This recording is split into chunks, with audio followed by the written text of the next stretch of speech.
actually says noise and quiet. Screw that guy. Just joking.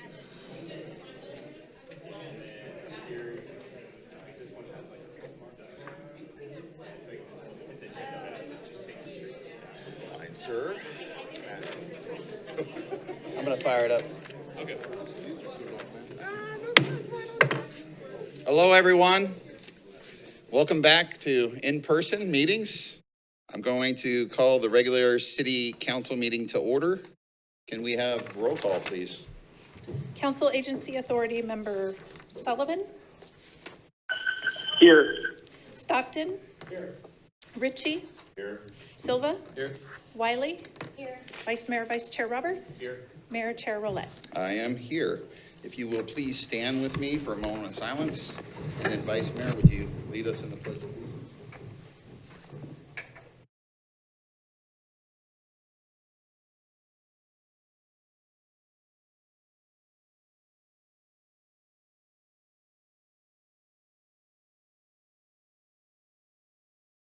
Pledge allegiance to the flag of the United States of America, to the republic for which it stands, one nation, under God, indivisible, with liberty and justice for all.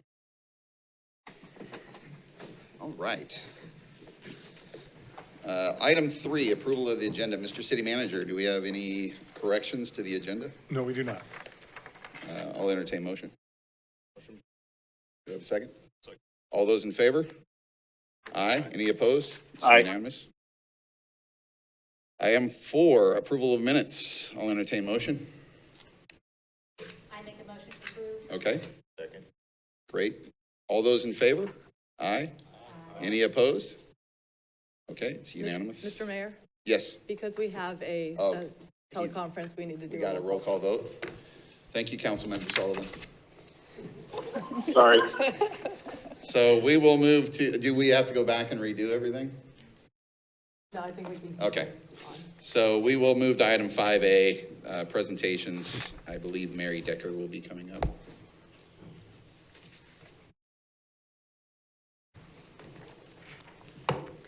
Good evening, Mayor Roulette, Vice Mayor Roberts, and Council. Each April, nationwide, we commemorate the passage of the Fair Housing Act, which was signed into law April 11th, 1968. This year, the theme is fair housing, more than just words. The Fair Housing Act prohibits discrimination in housing transactions based on race, color, national origin, religion, sex, including sexual orientation and gender identity, family status, and disability. In California, additional protection for source of income was signed into law January 1st, 2020. The new protection means housing providers such as landlords cannot refuse to rent to someone based on their income or the fact that they get a subsidy for rental assistance, such as the Housing Choice Voucher Program, in order to help them pay for their rent and afford that rent. To celebrate Fair Housing Month, the Housing and Community Services Department has scheduled a Fair Housing Workshop on April 18th in partnership with Legal Services of Northern California and HUD's Fair Housing and Equal Opportunity. This workshop is for owners, managers, property managers. A coloring contest is also underway, and we do that in partnership with the Boys and Girls Club and the local TGIF facilities. So tonight, we'd like to recognize the city of Vacaville and its commitment to fair housing and for their residents. Thank you. Thank you very much. I do have a proclamation for Fair Housing Month. I'll read a little bit of it. Whereas the principle of fair housing is not only the state and national law and policy, but fundamentally a human concept that entitles for all citizens.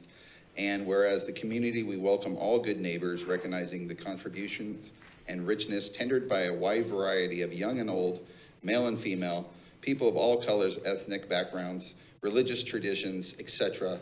And now, therefore, being resolved, I, Ron Roulette, Mayor, on behalf of the entire City Council, proclaim April 2022 Fair Housing Month in the City of Vacaville, and we urge all residents in our community to personally adopt the spirit of equal housing opportunity and adhere to the letter and character of the fair housing laws. So do you want to come up and take the proclamation? Thank you. I don't know if you can shake hands.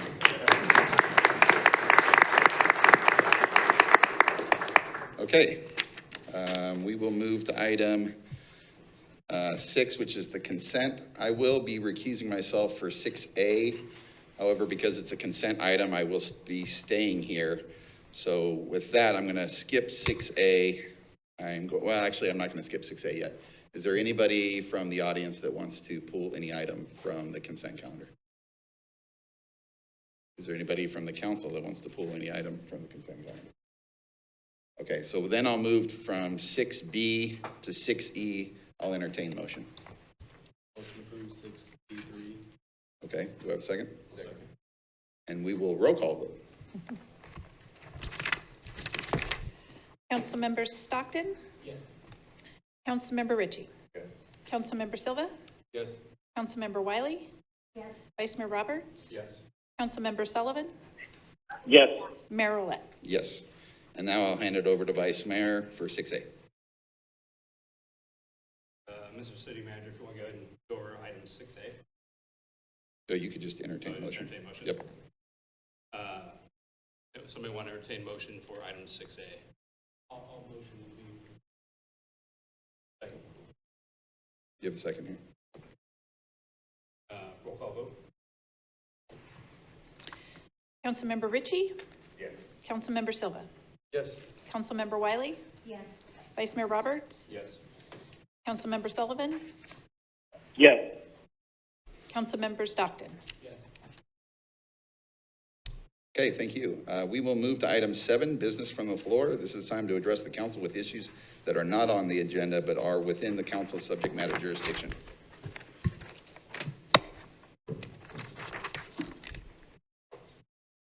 Are you coming up?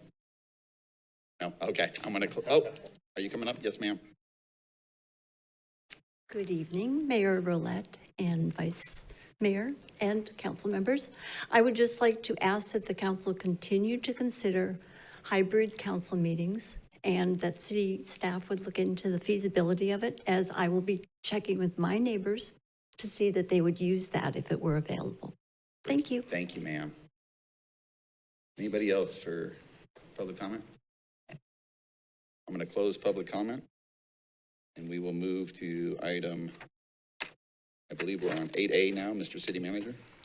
Thank you, Mr. Mayor, members of the City Council. This first public hearing item is a report from the Vacaville Housing Authority Public Agency Annual Plan. We have both Emily Cantu and Tamara Colden from our Housing Services Department to make a presentation tonight.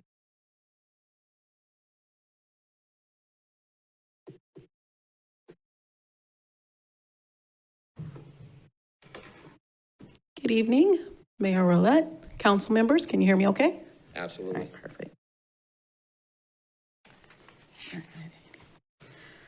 All right. Tonight's action for consideration is to approve the Vacaville Housing Authority 2022 to 2023 Public Housing Agency Plan. The HUD Housing Choice Voucher Program is administered by the Vacaville Housing Authority. The program provides subsidy to eligible families to rent units on the open market. The program puts over $12 million in the market each year through housing subsidy, and the Vacaville Housing Authority is currently allocated 1,366 vouchers each year.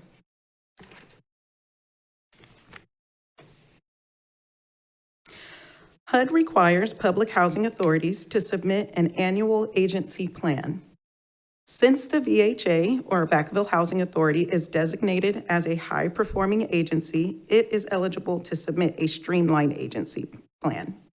This year's plan will cover the period from July 1st of 2022 through June 30th of 2023. The plan provides the information and documents listed here, including the Vacaville Housing Authority's progress towards meeting the goals and objectives outlined in the 5-year plan. Some accomplishments that I would like to highlight tonight include that during this fiscal year, to date, the Vacaville Housing Authority has conducted over 285 eligibility assessments for its regular, mainstream, and emergency housing voucher program, as well as the Vacaville Housing Authority applied for and was awarded an additional $140,000 in family self-sufficiency grant funding for its family self-sufficiency program. The Housing Authority used that funding to hire an additional housing specialist that will assist families in case management, linkages to resources, and overall assistance towards self-sufficiency.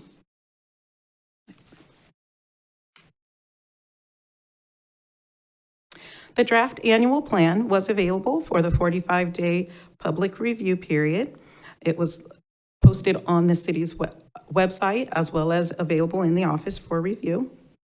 And tonight, the Housing Authority Board is being asked to hold the required public hearing and consider approval of the plan. There are no additional funds being requested as part of approval of this plan. And if approved, it will be submitted to HUD by the April 17th deadline. And with that, I'm happy to take any questions or comments from the board or from the public. Thank you so much for the presentation. I'm going to open it up to public comment. Seeing no public comment, I'll bring it back to council for comment. Mayor, I've got a question. Yes, go ahead, sir. Thank you. Sorry to be a pain in the butt. Curious on our lease-up rate, and I'm not sure if I'm saying the term correctly here for Vacaville. I know in my day job, we're issuing vouchers by the dozens, if not the hundreds, but actually using those vouchers or finding vacant properties has become a huge challenge. Do we track that sort of data in Vacaville? Do we have a lease-up rate currently, and is that trending in a positive direction or trending in a negative direction? We do have a lease-up rate that we track. I apologize, I don't have those numbers with me, but I'd be happy to provide those to Councilmember Sullivan. Thank you. Yeah, I would add, we are using all the money, so we may not be using all the vouchers, but all of the housing assistance funds we receive are being used with families to keep them in housing. So we would be exhausting the subsidies. So basically, the money's not sitting on the table is what you're saying. It's actually being used for folks in housing. So that is kind of a good indicator. Is that, Emily, what you're sort of indicating? Yes, that's correct. Okay, thank you. I appreciate it. I'll entertain motion. All right. Roll call vote, please. Councilmember Silva? Yes. Councilmember Wiley? Yes. Vice Mayor Roberts? Yes. Councilmember Sullivan? Yes. Councilmember Stockton? Yes. Councilmember Ritchie? Yes. Mayor Rolette? Yes. Okay, item 8B, Mr. City Manager. Thank you, Mr. Mayor and members of the City Council. This next item is an ordinance adding Chapter 9.62 to Title 9 of the Vacaville Municipal Code regarding firework regulations within city limits. We have both our Fire Marshal Jill Childers and our Fire Chief Chris Concepcion and our Deputy City Attorney David Nam here to make a presentation tonight.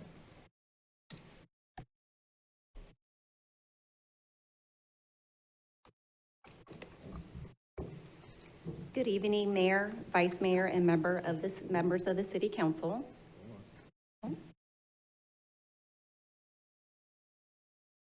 There we go. Good evening. Again, Mayor, Vice Mayor, and members of the City Council. Tonight, we are here to present a new proposed fireworks ordinance. In February, staff was asked to bring possible enforcement options to City Council. During the February 8th meeting, staff provided the council with 3 possible enforcement options. The direction given by council was to bring back a new fireworks ordinance that focused on social host liability.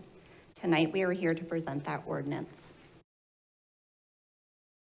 Before we get started, there were a couple of errors that we wanted to address. First, under section 9.62.110.b.4, reference to first report should be changed to enforcement officer's written report. Reference to second and third report should be changed to police or fire report. And under section 9.62.110.f.6, we are changing hearing officer in the first sentence to enforcement officer. Staff is proposing to add chapter 9.62 fireworks regulations to Title 9 of the Vacaville Municipal Code.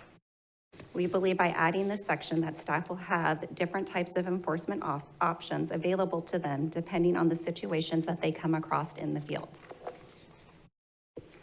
This new ordinance will focus on holding property owners responsible for the possession and use of fireworks on their property unless they can provide information to the city that proves they have rented or leased out the property.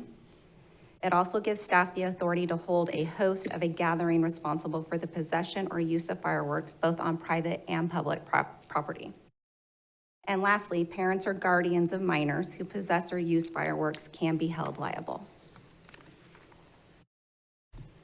Currently, staff is required to witness the specific person who discharged the fireworks to issue a citation for the use of fireworks. With this new ordinance, staff will be able to focus on the location of where fireworks are discharged and not on the person. This will help with enforcement when fireworks are discharged in large groups or when fireworks are discharged from backyards. In addition, staff will be able to issue citations on the spot or in the mail, depending on the situation. This will assist in making enforcement less confrontational at the scene. Our proposed citations for this ordinance are as follows. Dangerous fireworks of any kind will be subject to an administrative fine of $1,000 per occurrence. Safe and sane fireworks will be subject to administrative fines as follows. First citation is $250. Second violation is $500. The third violation is $750. Fourth or more violations are $1,000 per occurrence. Staff is proposing to follow the city's normal appeals process, and everyone will have the right to request a hearing to appeal the cost of any administrative fines or response costs. Staff's recommendation is to, by title only, introduce the subject ordinance as amended. Thank you for taking the time to consider this new ordinance, and we are now open to questions or comments. Thank you for the presentation. Open to public comment. Seeing no public comment, I'll bring it back to the City Council. I see Councilmember Silva. Yes, thanks for the presentation and work and, doing the research and bringing back what hopefully addresses a lot of community concerns. I think the one thing that, I think there was comments mentioned last time that I kind of share, but, based on what residents are at, what they're looking for, I'm inclined to support it. I would like council support to any fees that are generated from this, for the fees to be allocated to any youth programming. I'm just under that umbrella term, youth programming. So I don't know if there's any comments on we made, but I'll motion. City Attorney, I do want to make a comment, and there's a few extra. I have a comment too, whenever. Okay. If we make a motion, can we direct the money to go to a special bucket?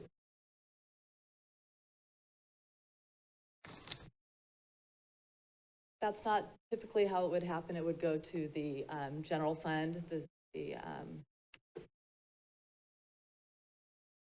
I think you could indicate your preference that that's how it be spent ultimately, but generally it would go to the general fund. So that if we're going to make a motion tonight, we just keep with the motion. Correct. Okay. Let's go. It's been a while since I've been on here. So, Councilmember Wiley. Thank you for the presentation as well. And it's an area that a lot of members are really, residents are really interested in.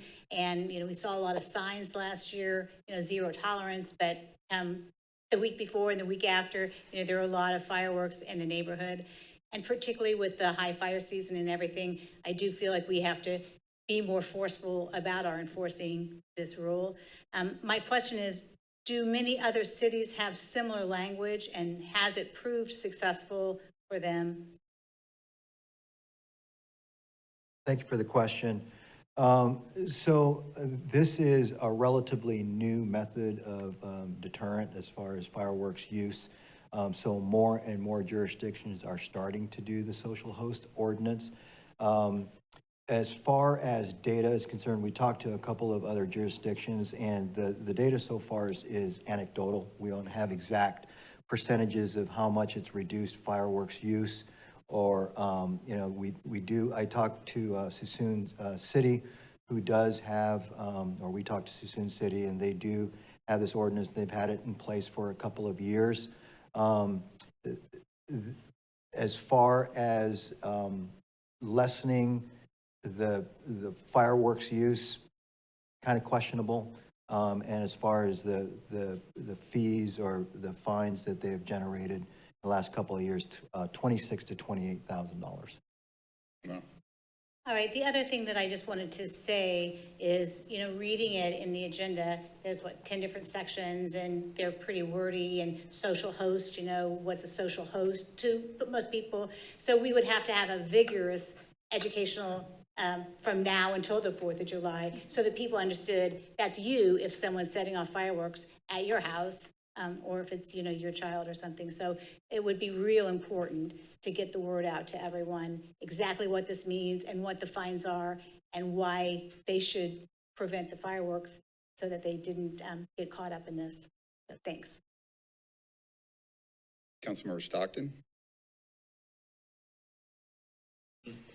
Great presentation. Thank you for finding a way to think outside the box. Couple questions. How involved will the reporting party be as it relates to this? And will they still have to testify at your hearing if the person who is issued a citation has to be asked for that review process? Sorry, so you're saying if a neighbor calls in maybe to complain on another neighbor? Right. So the way I'm understanding it is we would want to witness that ourselves. And we would be the one taking the video, and we would be the ones taking the photo, the staff would be, in order to issue this administrative citation. Okay, so a representative from the fire department, the city, or a CSO, or somebody that falls kind of in between would have to on view the fireworks in order to issue the citation. Right, and we would have to take a photo or a video of it as well. Okay, and how will that work with detentions? So like, and maybe the chief or the captain can answer that, but will this municipal code give law enforcement the opportunity to detain individuals that have been reported to, lighting the fireworks in the park or in their backyards? We'll have to defer to the PD for that, or defer, not deter. We're going to approach this as an administrative review process. It's not going to be the aim of the police department to use this as a detention. If it becomes a issue at the scene where parties are becoming resistive or obstructive, it's going to be a walk away type of situation more than likely, and we'll issue the citation at a later date through either the fire department or code enforcement or the police department. We're not looking to use this as a detention. Okay, thank you very much for that. And then my last question is there something along the same line, I know this is switching gears a little bit, that can be used for the barking dog that we all get, right? With your neighbors and the barking dog in the backyard. Is there anything like that with I know this is totally separate, but I mean, it's related in a way that, citizens don't like to call and be the RP or, the person to sign a citation for these types of disturbances. Like you said, so it takes 3 members from a neighborhood to submit a complaint in order for us to look into it and investigate it as a public nuisance. Right. It's not written into the ordinance as is, but under 810 of the VMC, there is a section that does allow us to enforce other restrictions as a public nuisance. Yes, that's correct. So this particular ordinance is, as you know, more focused toward fireworks ordinance. To your question, we can certainly look into that, but we already do have other ordinances addressing barking dogs. One of the practical difficulties is with the fireworks, you can see it. Barking dogs, you're hearing it, but not necessarily able to pinpoint the location it might be coming from. Is that? Yeah, no, that answers my question. I just see this procedural process as being one that kind of gives citizens an opportunity to address concerns in their neighborhood without, knocking on their neighbor's door or putting themselves in a potentially uncomfortable or dangerous situation. They don't have to, and that's just another common situation that occurs more frequently throughout the year than just on the 4th of July or New Year's. And so it's that kind of out of the box thinking that I thought could be expanded in another area that's similar with having disputes or issues like that. So thank you for answering. Councilmember Ritchie. Thank you so much for this presentation. So I just kind of want to be aware of what everyone said, so I'm repeating, but one of the things I was kind of sharing about, I think it's awesome what you guys are doing. Like, I love the case studies. of the cities you're using. But people can game the system. So, I mean, like for me, it makes my mind goes fast. I'm like, okay, if I have 20 people, hopefully they can all of a sudden, hey, money in the pot, let's rock and roll, have a big time. And $1,000, 30 people. So, you know, I want something to be there so people can't game the system and kind of mock the system and create a kind of a combustible situation where they're showing a house that's being an antagonist. Vaca PD rolls up and they're mocking them because, hey, you know, here's the money's right here. So I would like it to be like some kind of acceleration where if there's people who are gaming the system and they're gonna kind of knowledgeably break the rules and push an envelope, $1,000 for 20 people, some neighborhoods, it's a cost to do business. And I think people, we shouldn't put police in a situation where they're showing up to houses where people are gaming the system, mocking them and saying, I'll take your ticket.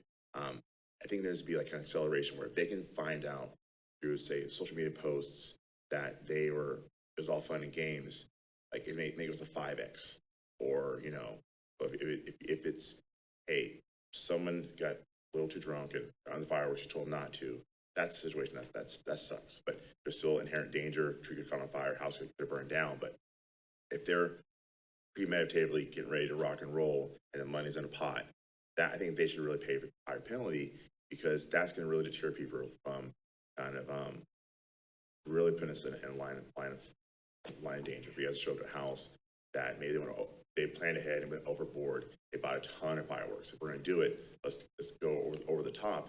And now that they're going to put their neighbors 2 streets over in danger. So I think I like to see us go forward with some kind of way, like if they're gaming the system, there's like a 5X or 3 times, 5 times the penalty.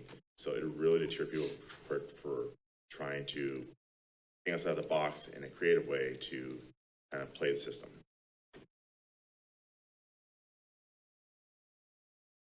So, David, correct me if I'm wrong, but we are governed by the Health and Safety Code as far as the amount of citations that we can impose as far as the amount, right? That is correct. As a general law city, we are somewhat limited to the amount of fines that we can charge folks. This ordinance was originally drafted with the notion that we would try to provide as much education to folks as possible to help them and encourage them to be safe and not shoot off fireworks.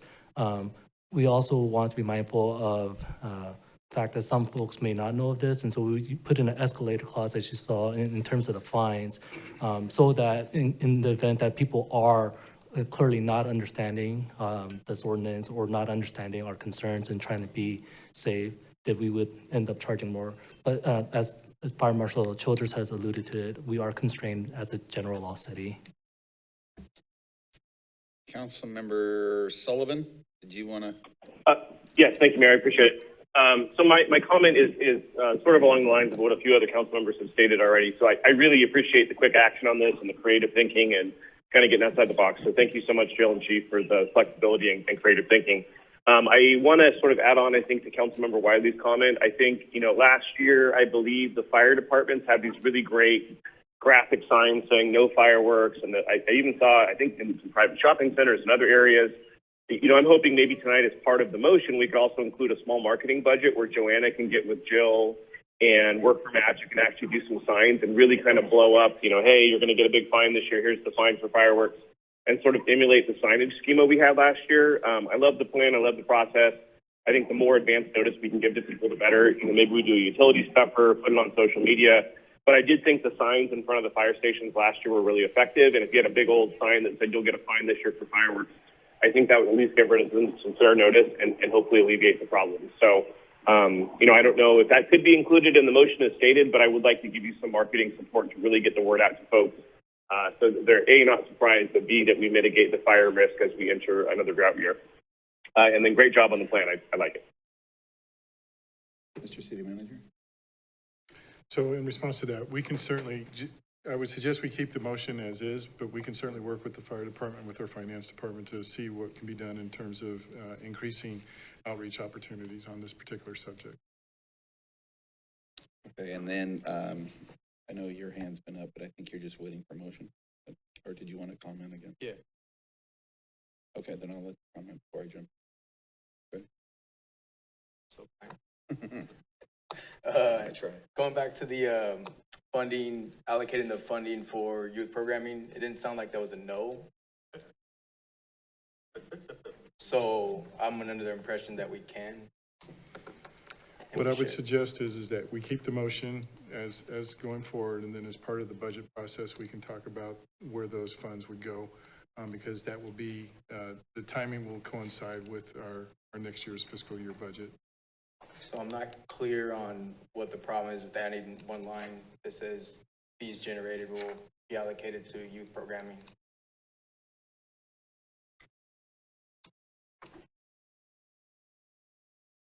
We would just need to look into whether or not that we can allocate the funding that way from this specific violations. Of course we can.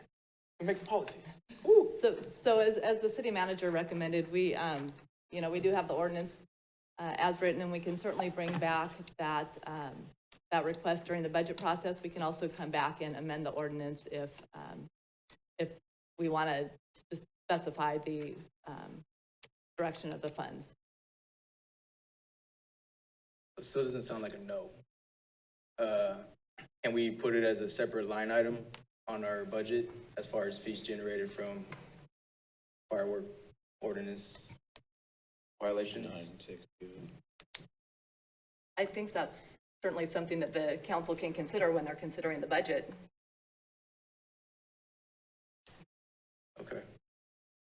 But it sounds like we can put it as, so based on these, so I appreciate all the input. So it sounds to me like we can. But as much as as a city would prefer us to keep it separate. I would suggest that because there's some research that we need to do to make sure that we're not committing to something that we don't presently know of at this time, that we go ahead and move forward if the council's desirous of approving the action tonight, that we go ahead and get the ball rolling with the ordinance so that we can start the outreach in time for the 4th of July holiday. And then as we go through the budget process in the months of May and June, we can have those conversations with council and staff. Yeah, so thank you for that.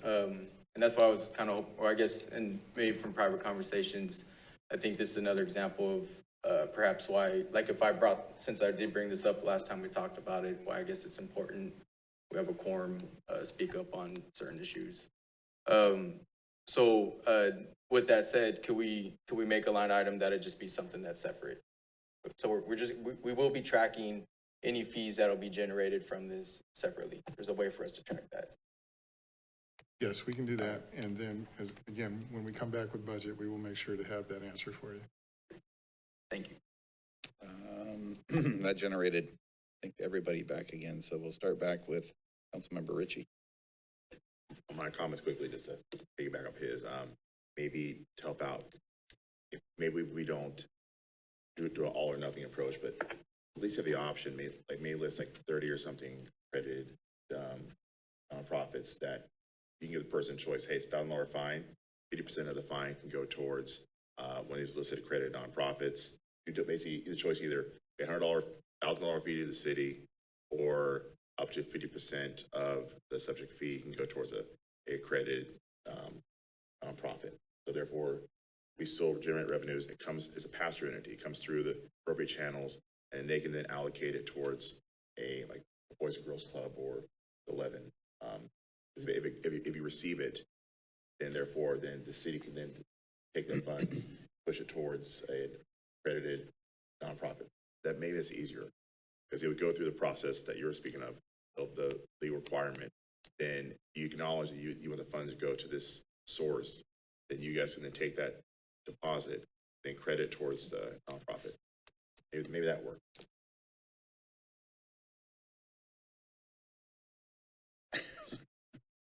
That's it. Councilmember Stockton. Yes, thank you. While I admire both of my colleagues' commitments to the youth, I really think this ordinance exists because people are frustrated with fireworks, right? And so I guess my ask would be, if we're really trying to address this issue, I would appreciate it if we could get some statistics so that when that budget time does come back around, we can see how much the supplemental staffing costs for the extra hired police officers, correctional officers, and firefighters that are doing kind of that extra patrol or saturation before we think about adding those costs to some of the other suggestions that have been made. So is there going to be a like statistics component to this that will include how many officers are needed by the or firefighters or officers that are going to be needed to saturate the area during 4th of July holiday and with New Year's? We have to up staff every 4th of July because of the fireworks use anyway and the plans. And so we will definitely keep track of those costs, of those additional costs. Councilmember Wiley. Yes, thank you very much. I just wanted to speak against adding something to this motion, because if it was that, while I really want funding for youth, I think the whole point behind this is wildfires. So I would say the money should go to wildfire relief. So I think we should keep it without stipulating what it would go to now. Otherwise, people might vote no on the ordinance. So that's why I just wanted to say, I don't think it should be one thing or another at this point. Vice Mayor Roberts. Yeah, it's kind of a follow-up with Councilmember Stockton. I believe I read it somewhere in the staff report, but there's also a cost recovery aspect for response for this ordinance, correct? Thank you. Councilmember Sullivan, I don't want to leave you out. No, I'm good. I'm ready to make a motion to state if you want. I'm going to make a quick comment. Go ahead, sorry. This has been a constant problem in the city of Vacaville since I was a kid, when Vacaville burned many times and we didn't know exactly what to do. And I know that we've put tons of resources, and when the chief came on, I forget the tagline, but it's the tagline, go ahead, give it to me. Evil lurks with fireworks. That's right. So, we have over 100,000 people living in the city of Vacaville, and every year, it's still illegal.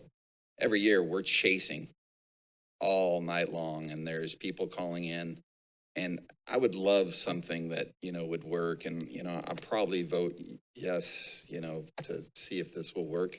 But now I feel like there's going to be two more things that are going to come with this. You're going to get a lot of residents that expect everyone to be everywhere because my neighbor's doing it, which if you ever look up at night on 4th of July or New Year's or any other time people want to celebrate, there's thousands of fireworks, and there's no way we're going to chase them all. So first of all, they're going to come back to us and say we failed because we're not going to be able to get them all. Second of all, it could be gotcha from neighbors trying to, get their whatever neighbor that they have a hard time with. And then there's all that rolling downhill where people start to now press out from their residence so they don't get caught at their residence. They might move into areas that could now possibly burn. And I hate to say all these things, but I feel like it's going to become a bigger problem for our staff. And our staff's going to be running around, and we're going to get probably our dispatchers. I can't remember, and I would love if a dispatcher was here, but the dispatch calls go insane. And I completely understand people have pets and people, they're trying to sleep, and these things are going off at midnight, and we have some crazy, insane, illegal fireworks going off that puts everybody in danger. But I don't know if this is the catch-all. I don't know what I'm going to do with it, but I just feel sorry for staff because I think this is going to be a double-edged sword where people are going to expect, now that we've put this fine in there, people are going to expect you to stop fireworks, and there's going to be thousands of people that light up fireworks that night, and nothing's going to happen. So I'll just leave it at that. I'll entertain motion.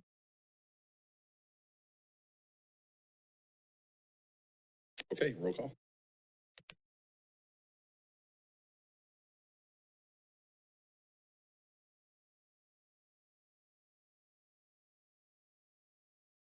Yes. Is Michelle's mic on? Yeah, you're on. Councilmember Sullivan? Yes. Councilmember Stockton? Councilmember Ritchie? Yes. Councilmember Silva? Yes. Mayor Roulette? Yes. Okay. Item 9A. Excuse me, we need to read the Oh, title. please, thank you. I'm Ordinance. new at this. Ordinance adding Chapter 9.62 to Title 9 of the Vacaville Municipal Code to regulate fireworks within city limits. That was it? No, that's fantastic. 9A, Mr. City Manager. Thank you, Mr. Mayor and members of the City Council. This next item before you is an update on the status of our downtown Vacaville Business Improvement District. We have Don Burris, our Economic Development Services Director, and Tim Patton, our Economic Development Manager, to make a presentation for you tonight. Thank you, Mr. City Manager. Good evening, Mr. Mayor, Vice Mayor, and members of City Council. This evening, staff would like to present a quick update on the status of the downtown Vacaville Business Improvement District. The four discussion items that we'll be focusing on tonight include a status update of the bid, the management agreement development, recruitment of a new executive director for the DVBID, and advance of assessment fees. Excuse me, Tim, the presentation isn't connecting.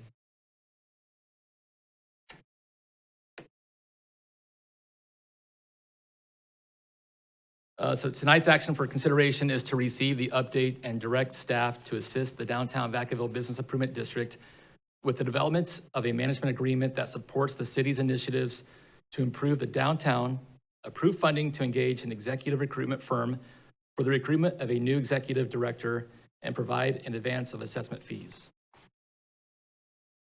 The current status of the DVBID and new opportunities. So the current status includes the management agreement currently has expired back in February. So the bid is currently operating without an active management agreement.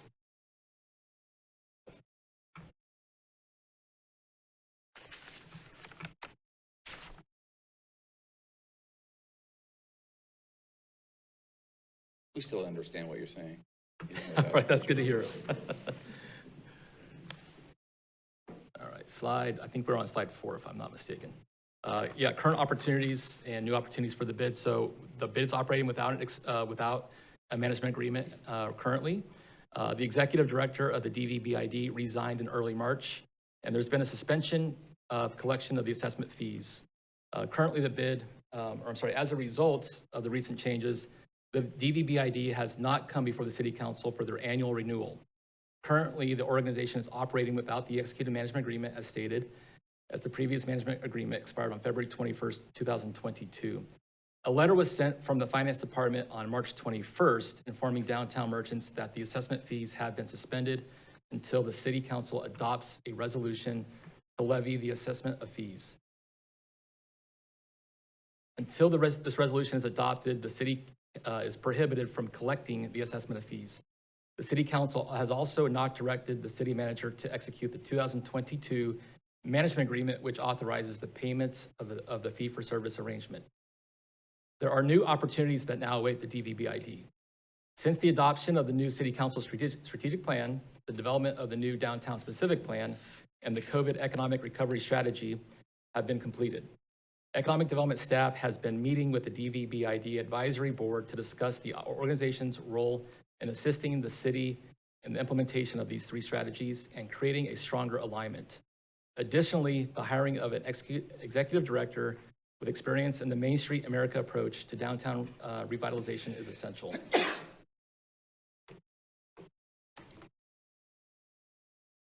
As a result of the city being prohibited from collecting the bid assessments at this time, the DVBID does not have the funding to meet its current financial obligations, including the cost of the recruitment of a new executive director. DVBID is requesting an advance of assessment funds for the following 3 activities.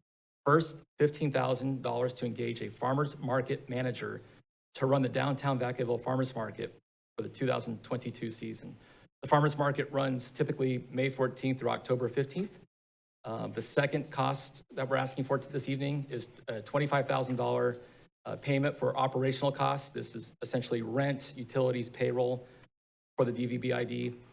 The request of funds is to stabilize the organization until the bid renewal process occurs. This is not a loan, but rather an advancement of funds until the management agreement is finalized and approved by the city council, and we anticipate coming back to council in late May. To support the recruitment of a new executive director, DVBID is requesting the city be responsible for the cost of the recruitment in the amount of $25,000. These funds will be used to hire a professional consultant to perform a national search for a qualified Main Street America candidate. Unlike the other two items, this request is not in advance. The city is making the request to the council to fund for the recruitment of a new executive director for the bid. Next steps. So if council approves staff's recommendation, first, staff will complete the development of a management agreement that aligns with city's strategic plans to improve the downtown. Staff anticipates returning to the council in May with a new management agreement and other necessary documents required to execute the bid's renewal. Second, to prepare the recruitment for an executive director, staff has identified two firms. One is the National Main Street Center and another company called Searchwide Global to assist with the recruitment of an executive director that has experience with the Main Street America approach. And third, staff will work with the finance department to prepare an advance payment of assessment fees to the bid. Every community with a commercial district is different, with its own distinct assets and sense of place. The Main Street America approach offers community-based revitalization initiatives with a practical, adaptable framework for downtown transformation that is easily tailored to local conditions. The Main Street America approach helps communities get started with revitalization and grows them over time. Downtown management professionals that follow the Main Street approach have proven to be successful in their downtown revitalization efforts as seen in cities such as Livermore, Pleasanton, and Roseville. So our recommendation for this evening is by simple motion, direct staff to assist downtown Vacaville Business Improvement District with the development of a management agreement that supports the city's initiatives to improve the downtown, approve funding to engage an executive recruitment firm for the recruitment of a new executive director, and provide an advance of assessment fees. This concludes staff's update. At this time, we welcome any comments and questions from the city council. Staff will come forward in the future city council meeting with a full request for the DVBID annual district plan. And I'll open up public comment.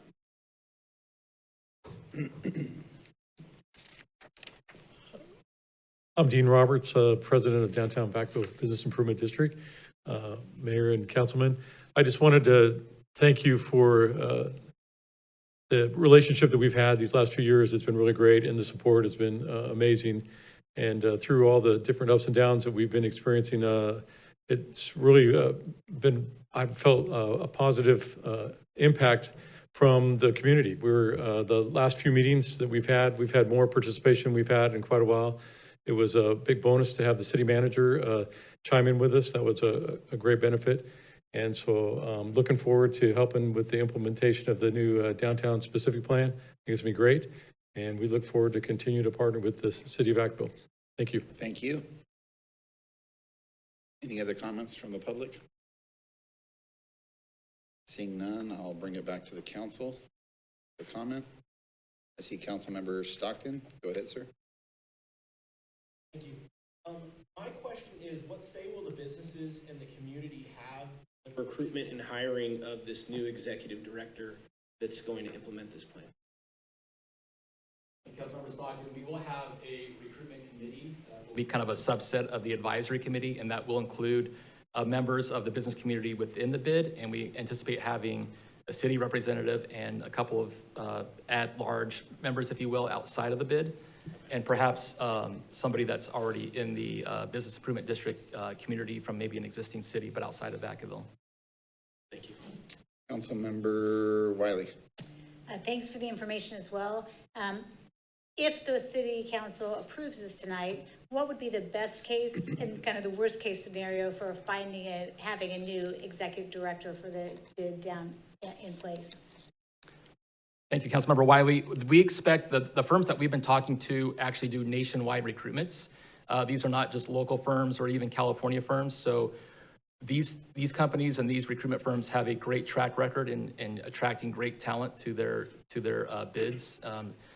So we are very optimistic that we'll have a good candidate or a great pool of candidates that will come out of this recruitment effort based on the qualifications of the recruitment firms that we've been talking to. And time frame?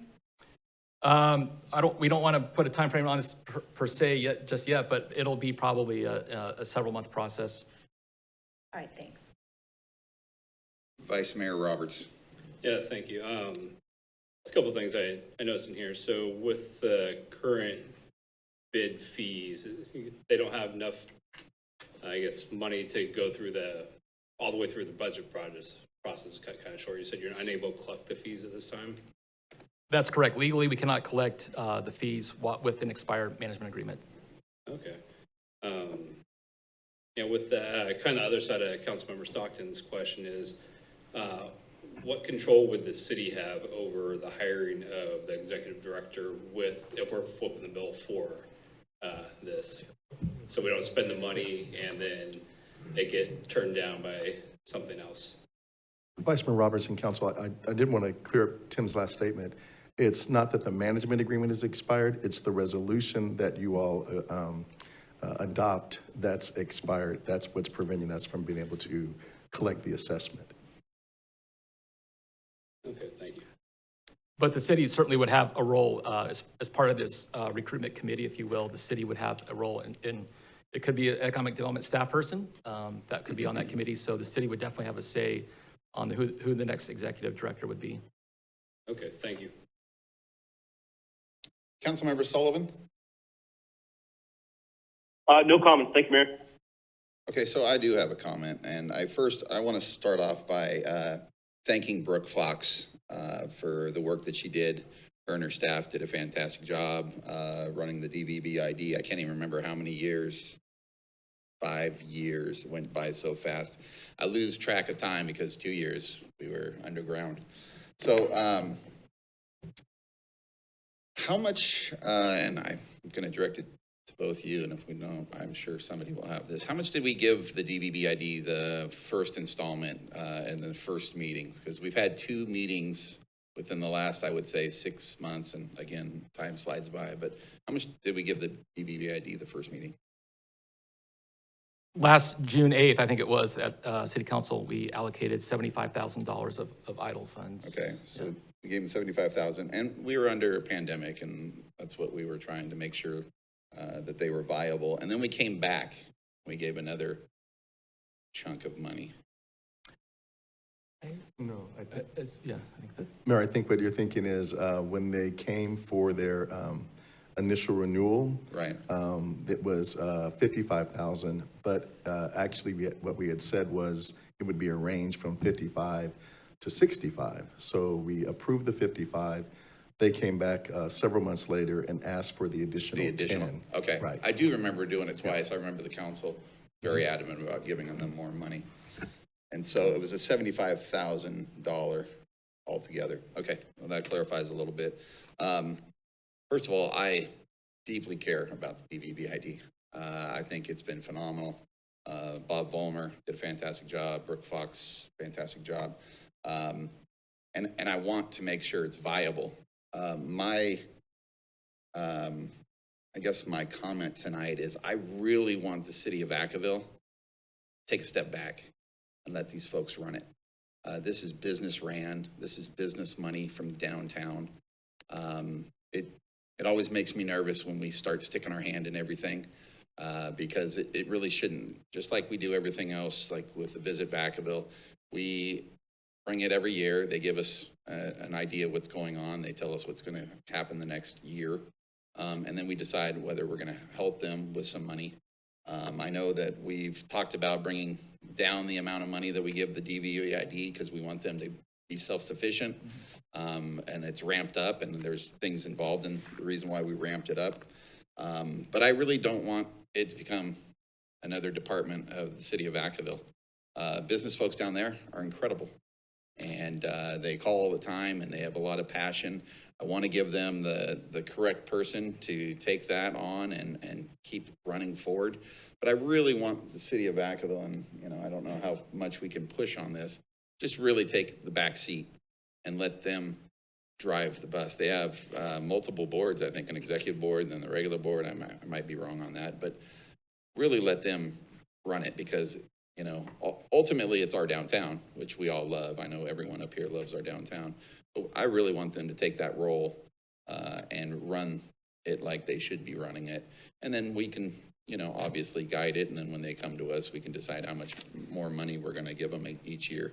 But I really would urge us just to take a back seat, let them run it, because I think they do a fantastic job. I know the business owners are very invested down there, and ultimately it's their money they're pumping into this. So that would be my only comment. And I do hope we find someone viable and someone that gets this thing running like it should. And I'm excited, and hopefully it works out for us. So with that, I'll entertain motion.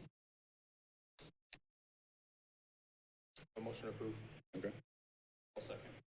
Roll call vote, please. Yes. Councilmember Sullivan? Can you restate the motion, please? I couldn't hear it on the mic. It's just move approval. Oh, yeah, as recommended by staff? Yes. Okay, yes. Yes, thank you, Mayor. Councilmember Stockton? Yes. Councilmember Ritchie? Yes. Councilmember Silva? Yes. Councilmember Wiley? Yes. Mayor Rolette? Yes. Okay. We will move to, and thank you, gentlemen. I know that you've done a lot of work. I appreciate it. 9B, Mr. City Manager. Thank you, Mr. Mayor, members of the City Council. This next item is another update regarding our biotechnology initiative and initiation of phase 3 of the biotechnology strategy and initiatives. With that, I'll turn it over to Don Burris once again from our Economic Development Services Department, as well as our consultant, Matt Gardner. Good evening, Mayor Rolette, Vice Mayor Roberts, members of the City Council.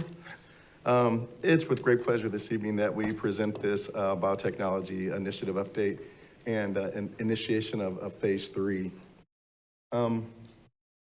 This evening, staff will provide you with an update on the Economic Development Department's implementation of the Biotechnology Initiative, which is at its core an investment attraction strategy to attract more biomanufacturers to the city of Vacaville.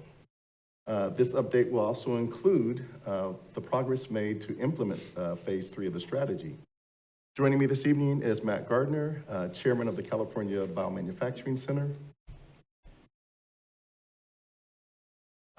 For our discussion topics in this evening update, I will briefly cover the background of the strategy, which was developed in 3 phases, the status of those phases, share with you some of the early successes we've had in implementing the strategy, and discuss the implementation of phase 3.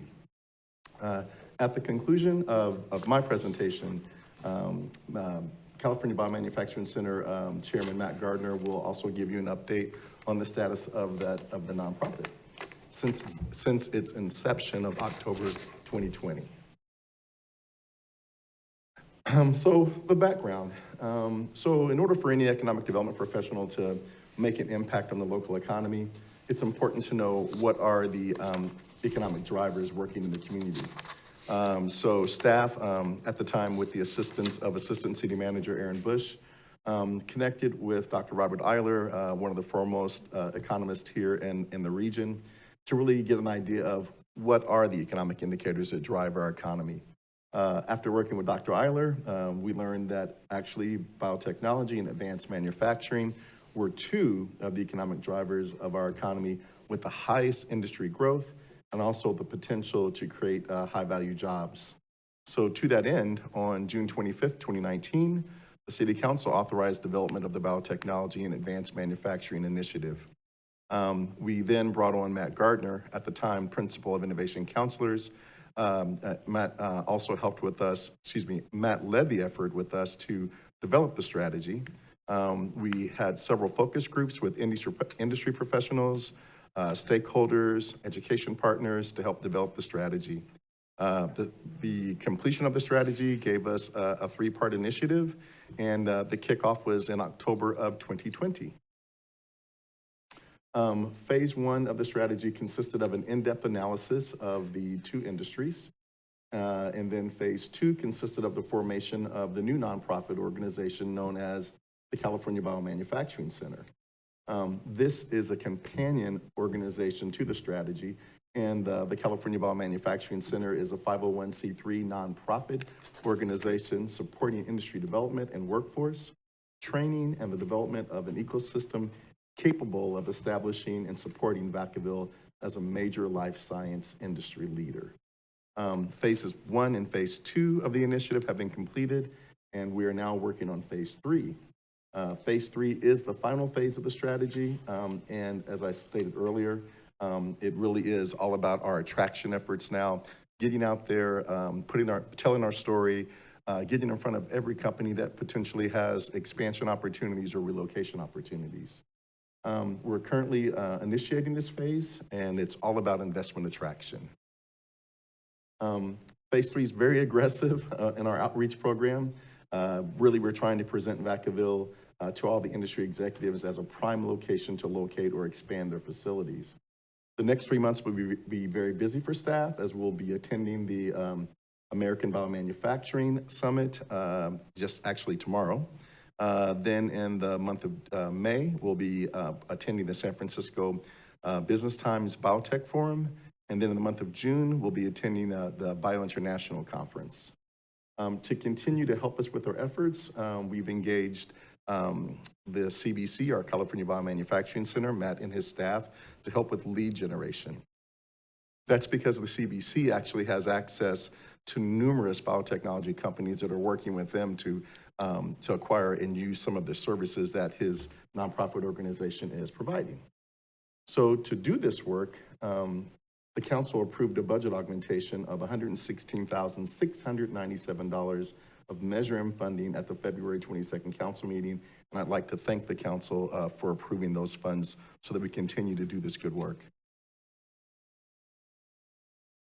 So some of our early successes, we've had Agenus Bio, who acquired 120 acres in the Vaca Valley Business Park. Shortly after, we had Polaris Pharmaceuticals, one of our local companies, actually acquire 15 acres from Agenus to build their biomanufacturing facility. And as of 2 months ago, Mayor Roulette, myself, and City Manager Aaron Bush met with a Texas biotech developer who is actually in contract now to purchase the remaining 22 acres. Their intention too is to build a biomanufacturing facility. So what's left in the Vaca Valley Business Park is only 40 acres left for us to attract more biotech companies within the Vaca Valley Business Park. So I crunched a few numbers today just to give you all an idea of what that impact is, being respectful of the companies that we're working with and not very specifically sharing any of their sensitive information. Overall, we're looking at a $363 million investment in just facilities alone. The total economic impact to the community will be over $500 million. So this is why the strategy is so important. We know that we actually can make an economic improvement within our community. So more to come. On the immediate horizon, staff is working with 3 additional biotech companies. We're facilitating right now the expansion and relocation of a instrumentation company. And hopefully we're going to hear in the next 2 weeks if they're pulling the trigger. They're looking to purchase a 97,000 square foot building in our Interchange Business Park. They're pretty much at the corner of Midway Road and Eubanks. So everyone, that will be a big win for us as well. We're in due diligence stages now with the medical device company that is headquartered in Atlanta, Georgia, with facilities in Tampa, Florida. They're looking to also build their manufacturing facility here in Vacaville, so we're in conversations with them as well. And then lastly, but certainly not least, we have a group of technicians from the Central Bay area that are looking to lease space and actually create a biotechnology innovation center where companies, usually the process for this type of innovation, say for example, students are in the PhD program at UC Davis. They've been working on some drug discovery and now they're ready to take their product to the next level. That next level will not happen on campus. So normally they look to get to an innovation center where they can lease lab space and continue to do that commercialization. That's what this new facility would be in Vacaville. So as the slide says, there is more to come. With that, we're now open for questions and comments. Mr. Burris. I'm so excited about this.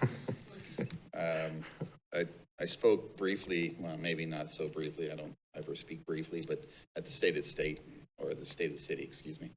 And I'll repeat some of that stuff tonight, but I'm gonna let my council members jump in first. And we have Councilmember Silva. Thanks for the presentation. Thanks for the long-awaited update. All good news. Of course, I think we're all aware of how things work out in the business sector. It's not done until it's done. That said, it's looking very promising. Very excited. Know a lot of just to put it in perspective. This particular field allowed me and my family to put food on the table and not have to worry about where that check was coming from next month. So the first time in our lives, it's not just, that impact to our family, but to many other families that particularly have come through any biotech program, particularly the one that Professor DeClos first started 25 years ago in January of this year.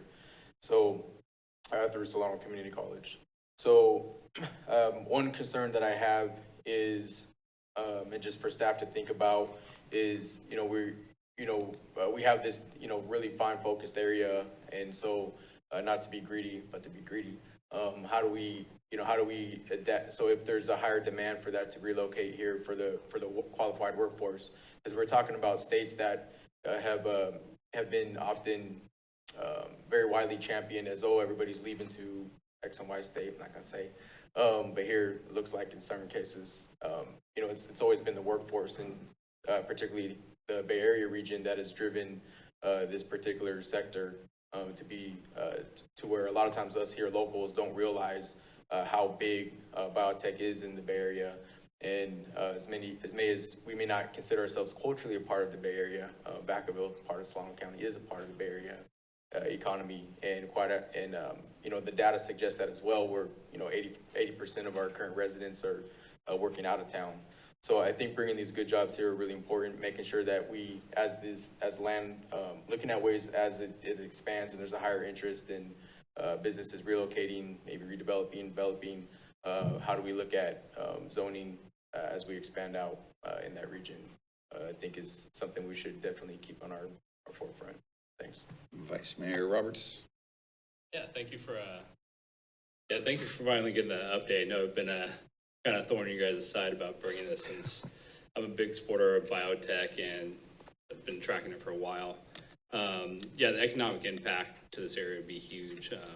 Just not what they're doing, but the secondary and tertiary effects of having all these jobs and well-paying jobs coming into the area.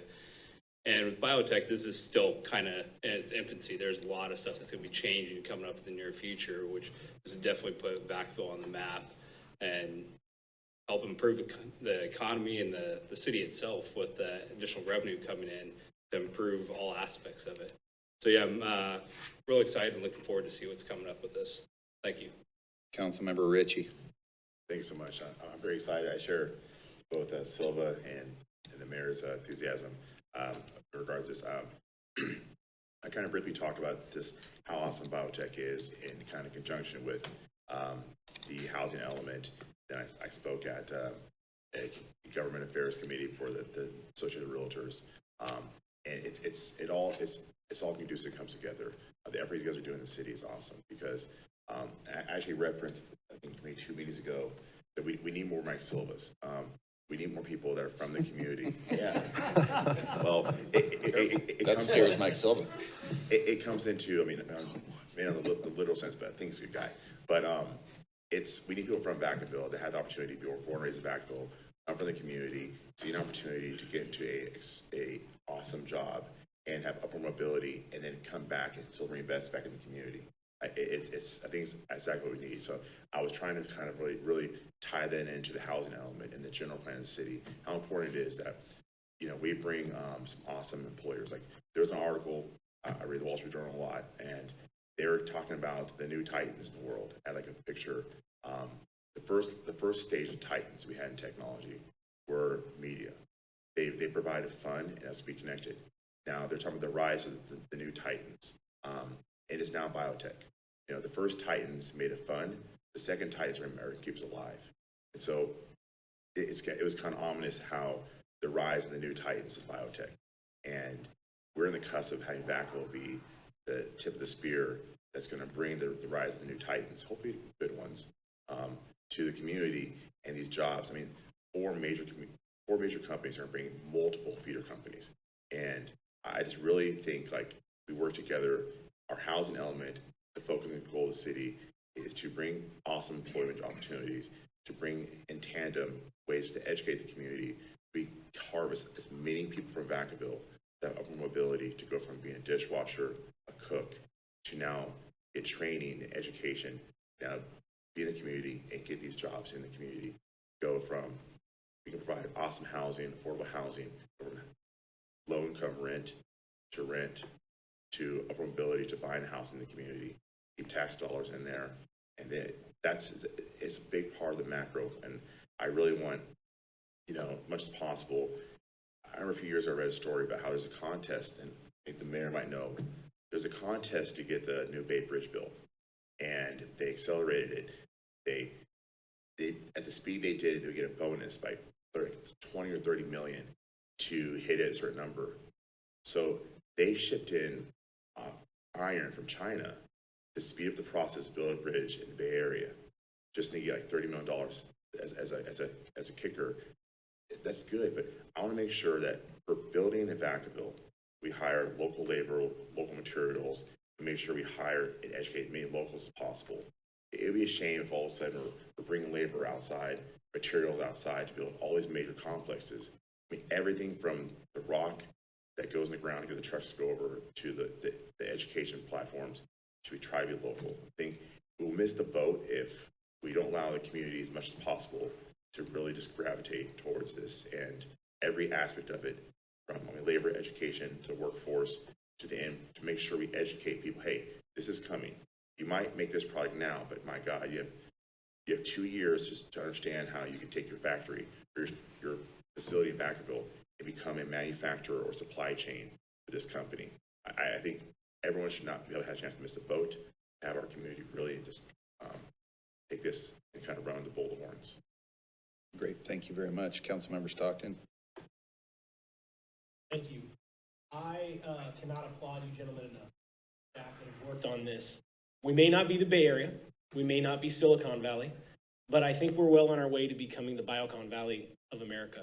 And that's thanks to your hard work, both of you, the staff that had the vision in the future, the people that were sitting up here in the past that have had the vision to get us here. And I can't thank you enough, not just as a council member, but as a father of a son that I want to live here in Vacaville, that'll have an opportunity that people will come across the country and across the world to get here in Vacaville. $500 million economic impact is enormous. And so I'm all in with what you're doing. I can't thank you enough. Vacaville thanks you, and the future, the kids. The future Mike Silvas or the future people that are going to sit up here are going to look back at this pivotal moment in time in the city of Vacaville and go, wow, we did something absolutely revolutionary or amazing here for the future of our children. And so I just applaud you both and thank you for the hard work that you're doing. And so I look forward to being Biocon Valley. Councilmember, will you share with everybody what we're going to rename Vaca Valley Parkway? I would love to rename Vaca Valley Parkway from the freeway to 505, the Biocon Valley Parkway, but so far haven't gotten any traction on that with Aaron. But no, but I am just very excited about this opportunity and to see some really big name companies that are investing in Vacaville in our future. So thank you. Thank you, sir. Councilmember Wiley. Thank you for the presentation, and it is good news to hear all these things that are coming. And I think a big part of it is having the Solano College here and their training program and having a place for the students to go. So it's really all fits together. And as we're talking about bringing new jobs and opening up the area to biotech, I want people to just keep an open mind. I think most of the people think biotech male, here's the guy leading it. We just need to open those doors to all the women too, because women can be good in biotech and biology and all the other things as well. So I just want it open to all people, not just the guys out there, because there's a lot of girls, women as well, that are very successful. And also, it's just good jobs. We've talked a lot about good jobs, but with those jobs come benefits, because that's the real important thing, is to have jobs and benefits, and then you can get your housing and, and have your family work here as well. And from District 6, where a lot of people drive out to the Bay Area, I would rather have them drive north to Bitcon Valley or whatever you said. All right, thank you. Councilmember Sullivan? I don't have much to add. I mean, I think all of my peers said it very well. Mayor, you said it very well. I think big kudos to staff. This is a big opportunity for Vacaville. I think the thing I would say really quickly to Dawn and Aaron and Tim is, first, huge thank you. You guys have executed big time, done a ton of work. I know council at times can be challenging on this topic, and we're very eager to get it going. So thank you for all the hard work. Big thank you to Jim DeClo. Big thank you to Matt Gardner. And even our peer Mike Silva, just your guys' push for this has been great. I think the reminder for Dawn and Aaron and Tim is, if you guys need resources, ask for it. I know sometimes Dawn is modest, but don't be modest when it comes to this. I think you can hear the excitement from all of council. We're all in. So if there's other things that we can invest in, if there's other things we can streamline, if you have other ideas, I know just a very short period of time we didn't have any Dawns or Tims. And so, the council has really kind of put some resources behind this. But if there's more, I think you're hearing the excitement from all of us tonight. Just ask for it. So just great job, team. And I think all the comments from my council peers were spot on and ditto. Thank you. Thank you. Do you have another comment? Okay, go ahead. Councilmember Silva. Just real quick, this is for maybe just to share part of the story. Absolutely, it's about these efforts on how do we get good quality jobs here. Even I focus on that. This is absolutely an opportunity for a newer industry to kind of break those barriers with those inequities, where you have significantly much more diversity in this field than others. But I don't want to lose track of also why this field tends to be so rewarding, and it's not just through the employment, it's also through the health disparities that it helps address. And some of the products that they're putting out are literally life-saving.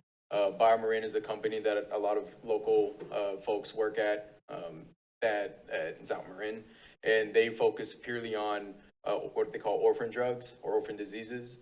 And so what that means is it's such a small population of kids that have some type of genetic disorder where they just happen to inherit these genes that now they produce a product, a particular protein that supplements what their bodies don't naturally make. And that helps, ideally, it helps address those particular gaps within their health. So it's not just about, it absolutely is about providing jobs. It's about providing jobs that in a career that actually makes a difference and truly can be life-saving in many, many different folks' age groups. So just want to bring that. And I can't wait to when we can start putting a stamp that made in Vacaville on everything. So Awesome. Thank you. So, although this was just informational, I'm not going to let this opportunity go. So, 2 years ago, maybe a little bit more, we brought Aaron on as our city manager. Don was with us. He disappeared. He thought he found greener grass somewhere else. I kept in contact with him. I begged him, come back to Vacaville. I begged Aaron, give him a chance to come back to Vacaville. When they did, they approached me, and this is in the disaster pandemic that we were doing this. And they said, hey, Mayor, we got this great idea. This is our vision. We want to do this biotech, but we're going to need money. And at that time, we're bleeding money, and we don't know what the end was going to be. We had to take a leap of faith.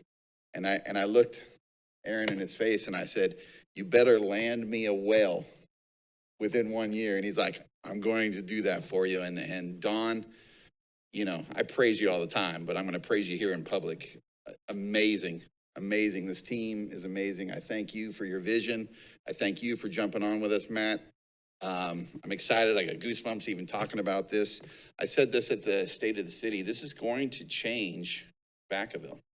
You know, as I was growing up as a kid, Vacaville was the outlets. Vacaville was nut free. We are going to change Vacaville, and for the better, for the better. I grew up here. We're only getting better. And this is going to bring careers to Vacaville. And when I ran back in 08, all I said was, I want to pull people off the freeway, keep them here, and bring careers to Vacaville. And we're coming up with that promise. And I appreciate everything you guys do. You guys don't get enough praise for everything you're doing, because within that year, not only did you bring me one well, you brought me multiple wells, and I'm very excited. It's going to be great for Vacaville. I really want to see movement. You know, we've got them. Now let's build, because I think this is going to do great things for Vacaville, and I'm just so excited, and I wanted to share that little bit of story. So thanks for bearing with me. And with that, we will move on to item 9C. Mr. Mayor, I'm sorry, you need to open it up for public comment. Did I not? No, I did. I don't believe so. No, I did. Yeah, I opened it up right after I always go to public comment. Did I not? I think you were excited. Okay, rewind. Okay, I'll open it up public comment. Matt, did you want to say something? Oh, well, let's start over.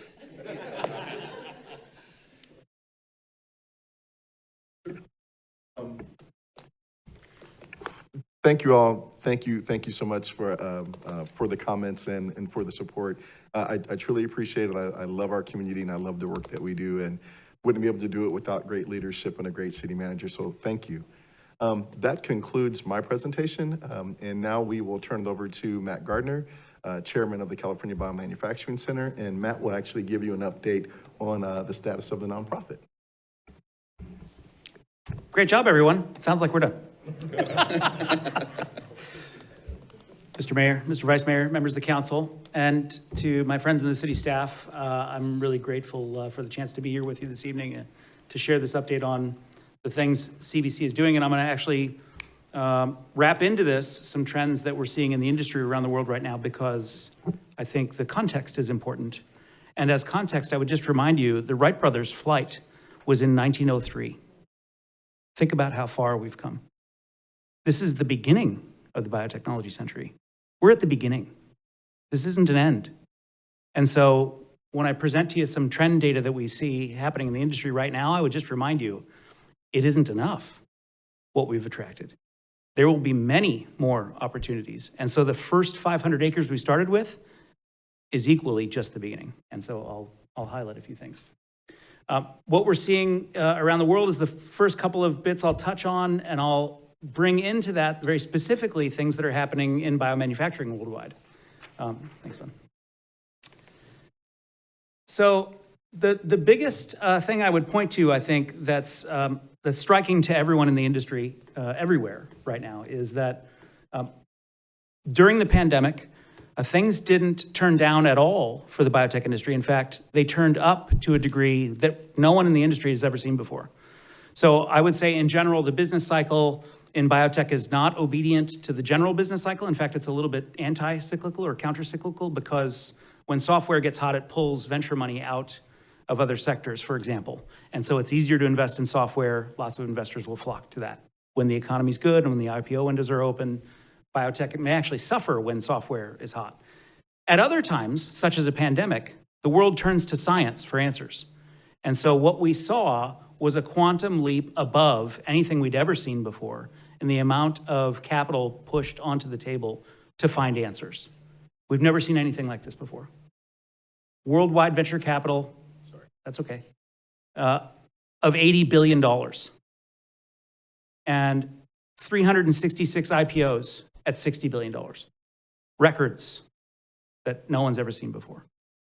Now, as an example of what's kind of hinting at what's coming, there's more money pent up in applied development at large pharma partners than we've seen in a generation. So the last time we saw a wave like this was when the Bush administration, I think, allowed repatriation of offshore so to come back to the US, but they had conditions. They had to be spent on R&D. So what we saw after that in about 2006, 2007 was a massive spike in pharma acquisitions of biotech and new partnering programs of drugs. This is far greater than that in terms of the amount of resource that's being pushed onto the table. At the same time as there's, as you have heard from us before, tremendous pressure to reshore the production and the supply chain of the industry. So those are fantastic opportunities. I would say to Don's stats on how we've filled the sort of the parcel map, one more slot isn't going to do it. And I'll talk a little bit more in detail in a few minutes about what we see. Sure. So the industry has a process, generally speaking, for the sort of the drug part of the industry that we think of every day for its development curve. And so when a drug enters phase 1 of clinical trials, it's being tested for safety, and then it'll advance, if it passes those tests, to phase 2, where it's beginning to be tested for efficacy and different levels of dosing. Phase 3 and sort of larger studies in humans to make sure that everything works as suggested. The industry's full of failures. We've all seen that happen in products in development, but the successes are glorious. In fact, the sort of applied D part of that is the later stage investment in finishing a product and bring it to market. I'm not from Vacaville. I didn't grow up here, but biotech brought me here. And I would tell you that the whole world is aware of what biotechnology is doing here because of our friends down the road who've been making biotech products here for decades. So it's interesting that you established this position in the 90s that has garnered a reputation around the world because it still holds true today. I had a call from Boston this morning from someone who's never been here who asked me about CBC. It still happens now. So it is an amazing process. On the biomanufacturing part of the value chain of the industry, the contract manufacturing organizations that sometimes do this for companies who decide they don't want to build their own manufacturing, so they'll outsource it. So those outsourced providers, contract manufacturers, are full through the year. Right now, if you were looking for a source to do this for you, you'd have to be planning for 2023. All of the capacity for the industry is basically full right now. There's another part of the industry that we don't talk about as much. It just doesn't quite make as many headlines, but it's similarly experiencing a production bottleneck, and that's sort of the industrial enzymes business. I'm not going to quiz you on microbial production today. Maybe we could talk about that at another session. That sounds fun. I'd be super excited for that.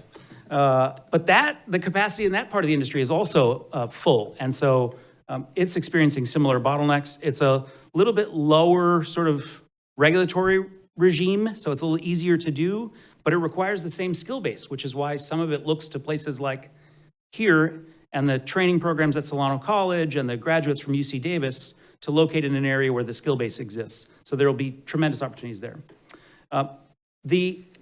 The third trend I would point to is that the types of products being advanced into later stage development are actually changing in and of themselves. The whole area of cell and gene therapy is relatively young. From a decade ago, when there were 0 cell and gene therapy products, we've got about 400 in later stage trials now. And so there hasn't been any place to make those until 0 places worldwide to make those until the last few years. So we've seen companies like Bayer scrape their site in Berkeley and redevelop the entire site for cell and gene therapy production to the tune of, I think what is published in the funny papers is about a $2 billion capital plan to redo that campus. So there's a tremendous amount of resource being put into cell and gene therapies as well. Great point, Don. So as we see these trends changing in the way that the industry is making its products, just again, a credit to Jim DeClos for the creation of a cell and gene therapy certification program at Solano College. He has repeatedly stayed ahead, I think, of sort of the waves of production that the industry is contemplating and then embarking on. In the last, I think, 18 months, we've seen more than $6 billion in new manufacturing plants in the US. And so I think our job, our task with CBC and to work with Don in close partnership is to make sure that we're catching more than our fair share of that here. The opportunities will continue to come.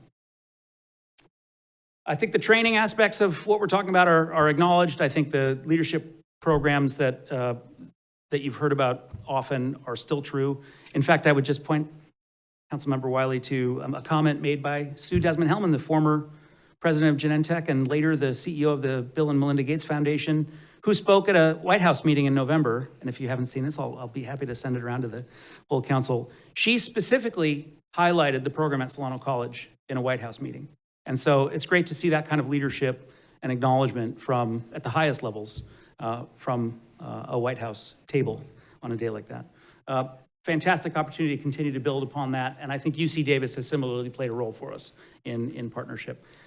The industry right now is at full employment. It's basically 2% unemployment, which is structurally zero.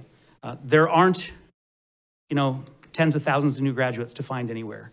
And so with $140 billion in new cash and hundreds of new products, there are no people to make them. So as I think you may have heard from the Solano College program, they get calls every week looking for 60 or 80 new graduates. They don't exist. They don't exist. We can't build these programs fast enough to produce the talent that's needed to satiate the industry demand. So I think our latest is basically to continue to build on what we started in partnership with the staff and the inspiration from the city's conversations a few years back. I think we have tremendous opportunities. We do have our first private grant that will be announced very soon here from a private foundation to acknowledge the concept that CBC was formed around here and to engage in a national conversation about those needs and to convene that conversation here as well. So we're excited about that. That's equally focused on the processes themselves and the workforce to support them. So we're excited about continuing to build on that. If I could go just off the script for a second, the other thing I would say is we love the branding of Vacaville this way. You've probably heard some things that we've toyed around with branding and plan to play with more. But just as a sort of reinforcement of how we started this conversation, I would acknowledge that we named CBC to be equally the organization and the patch of land. That it was deliberately designed to be a little bit confusing that way because that's what Research Triangle Park did in the 50s. They started an entity, a nonprofit, to administer the services for the companies who are occupants of the Research Triangle, and they named the land the Research Triangle as well. That's what we aimed to do. So it has been a little bit double entendre, but intended to begin CBC as both the area and the organization supporting the companies there. Yeah. So I'll jump in here for a second because I know the council doesn't. We had not intended to make this recommendation to the council until we had a few wins. So at a future date, we'll come back to the council and discuss renaming the Vaca Valley Business Park to the California Biomanufacturing Center. You ruined the surprise. Get out of the bag. Sorry. What's the next slide?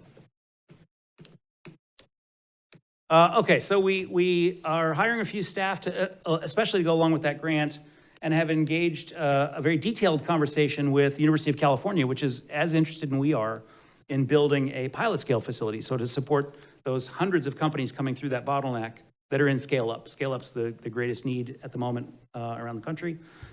We're excited about those convenings I talked about, and we're starting the process of working on inviting folks to come here and capture some of the sort of the trends of what's happening in biomanufacturing. What I'm excited about sort of secondarily about that is that that's going to lead to sort of an economic impact and a corporate tourism that we hoped for at the beginning, but now we can sort of start to see it. We're going to need hotel rooms, we're going to need meeting rooms and kinds of conference spaces to capture people coming through to see what's going on here. So I'm excited about all of that and the kind of image it will reinforce of Vacaville around the world. I think that's it. Fantastic. I'm going to open it to public comment.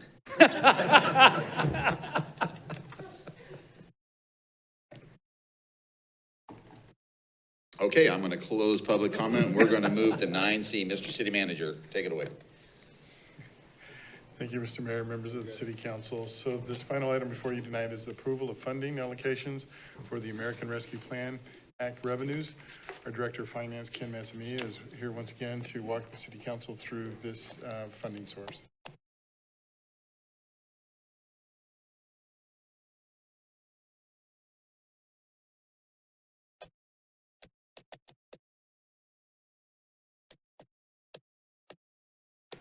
Thank you, Mr. City Manager. Good evening, Mr. Mayor, Vice Mayor, members of the council. The purpose of this evening's item is to discuss the funding options of ARPA and then get council's approval on how they would like that funding allocated to the different priority areas.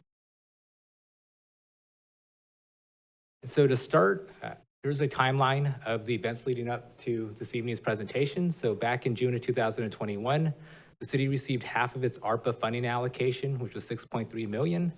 And at the time, staff reviewed the U.S. Treasury guidance on the use of ARPA funding, reviewed what other agencies were doing with their funding, and then also solicited input from staff, the different departments on eligible ARPA funding priorities, and then also items that would align with the city's strategic plan goals as well.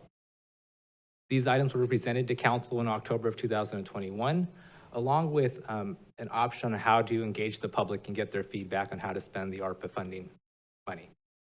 And from November of 2021 through January 2022, as mentioned in the October council meeting, staff produced an online community survey, both in English and Spanish, to get community feedback from the public.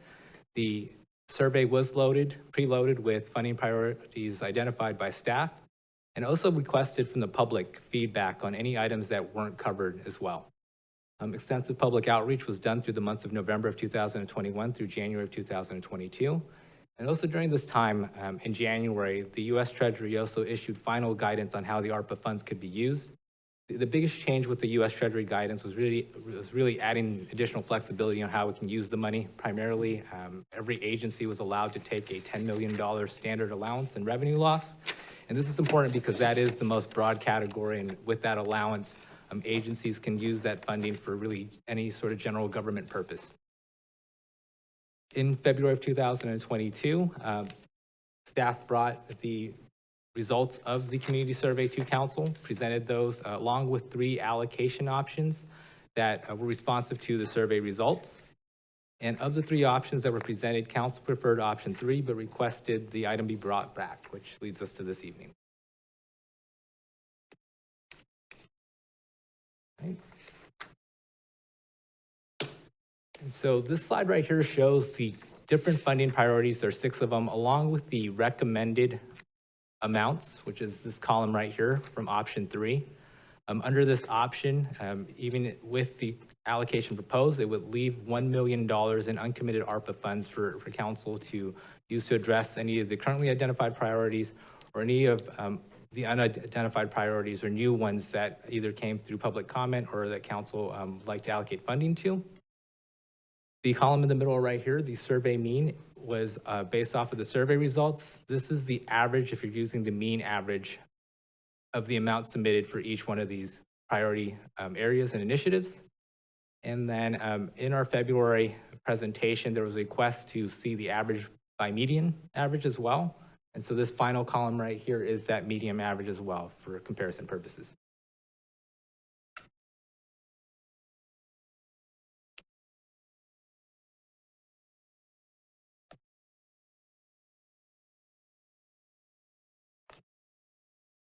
Right. And so as a refresher for the different priority area summaries, this is a summary of the 6 priority areas that were loaded into the survey.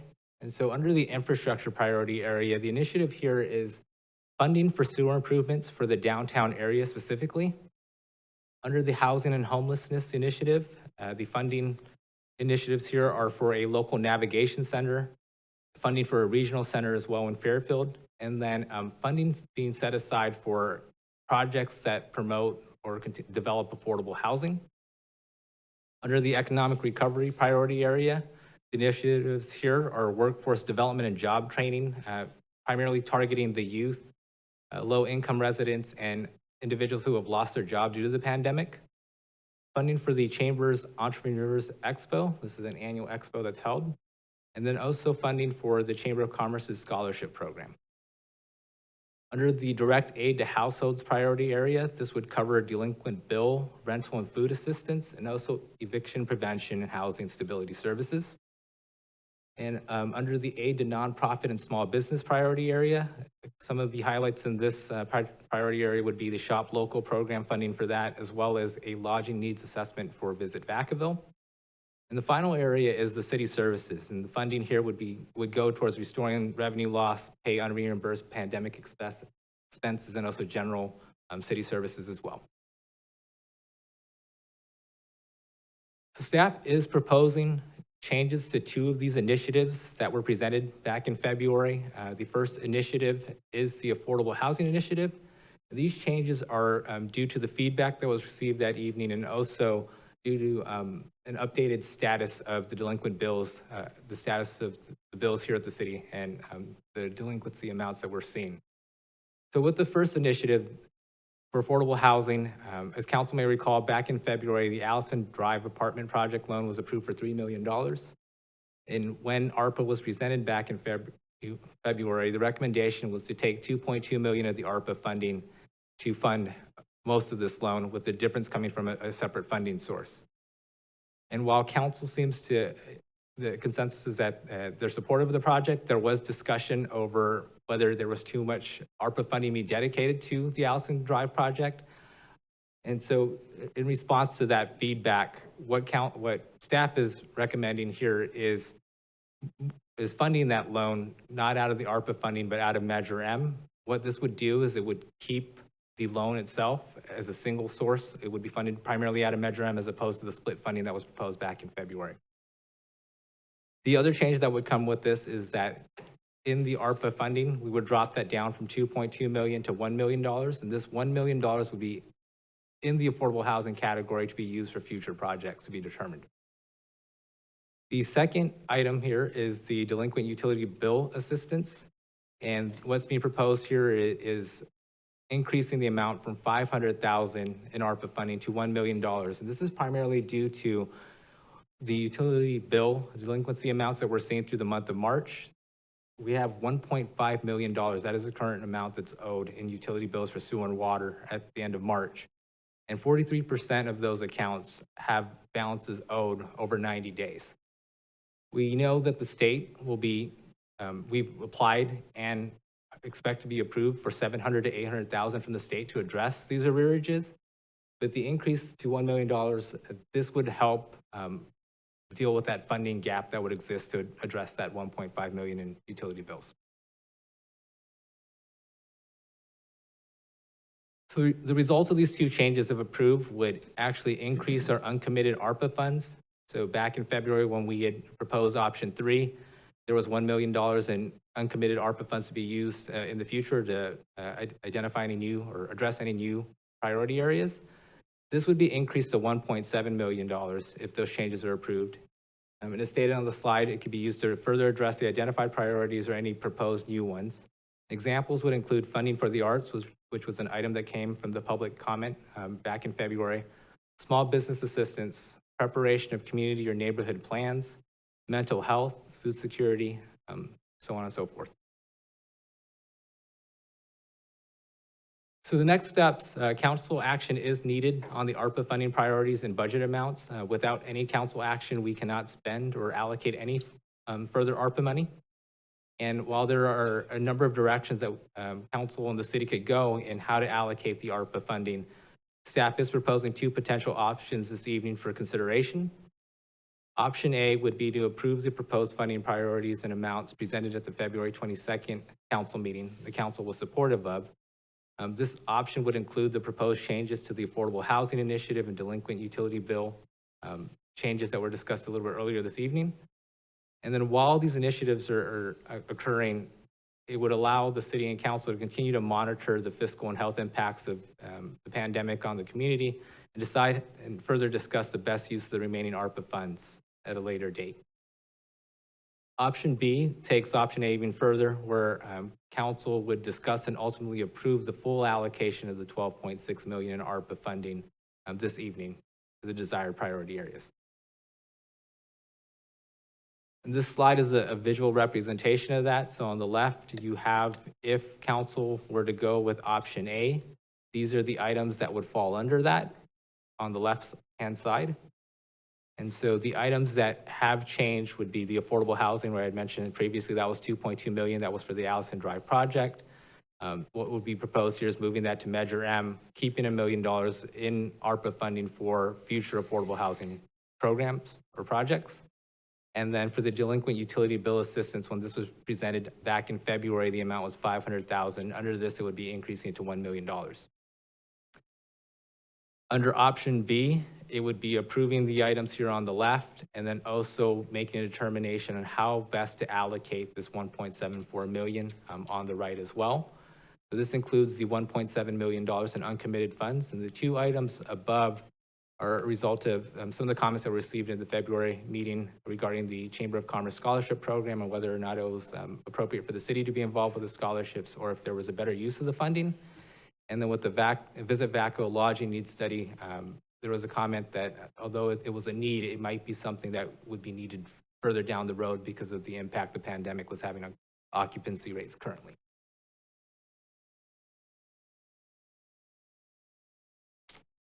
And that concludes the presentation. Be happy to take questions. Thank you very much. I'm going to open it up to public comment.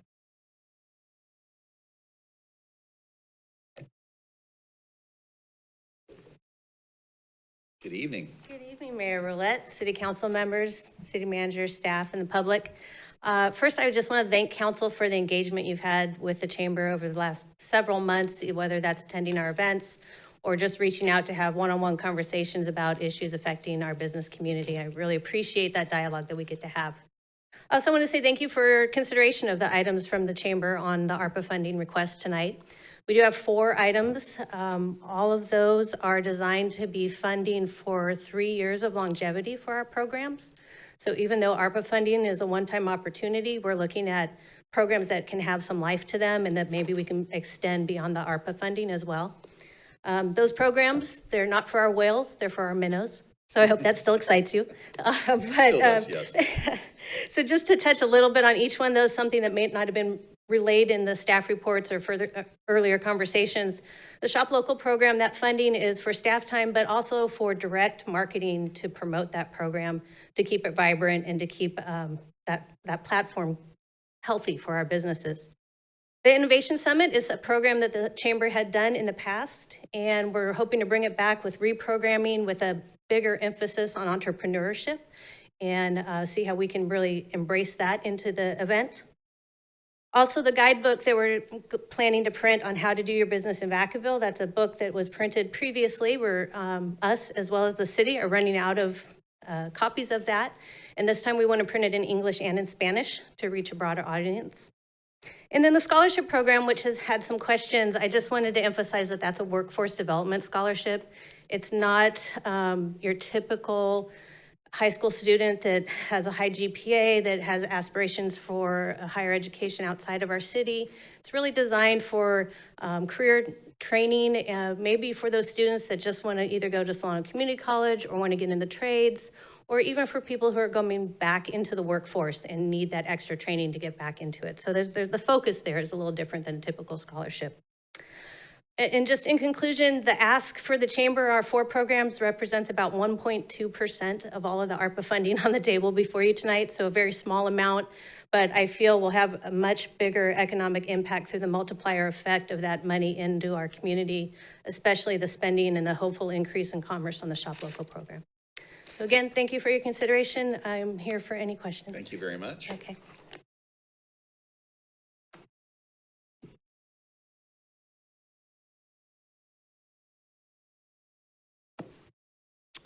Thanks, Mr. Mayor. My name is Matt Gardner. I'm a resident of Vaca Valley Business Park, so to speak. I just thought I'd add a quick comment on the workforce training program we built to coincide with this opportunity, which we named the Rapid Alternative Medtech Pathway. The concept for RAMP was to focus on non-degreed positions that the industry is having a hard time filling. And so we looked for opportunities to support facilities, science and manufacturing technician and workflow processes, procurement, even loading dock, so that we could identify areas where no Bachelor of Science is required in most cases, and we could take advantage of less than semester length rapid training to put people straight to work in entry-level positions. And as I think you've heard, what we're so passionate about is that this creates careers, not jobs. And the industry has been so rewarding for long tenured positions for people who can end up affording a home. So we're excited about the opportunity to deliver that, especially for those that are facing COVID adjustment needs in areas like restaurant and retail, where we find that some of those skills directly translate to areas like some of the facilities issues the industry has, procurement as well. So there are directly translatable skills that we can capitalize on.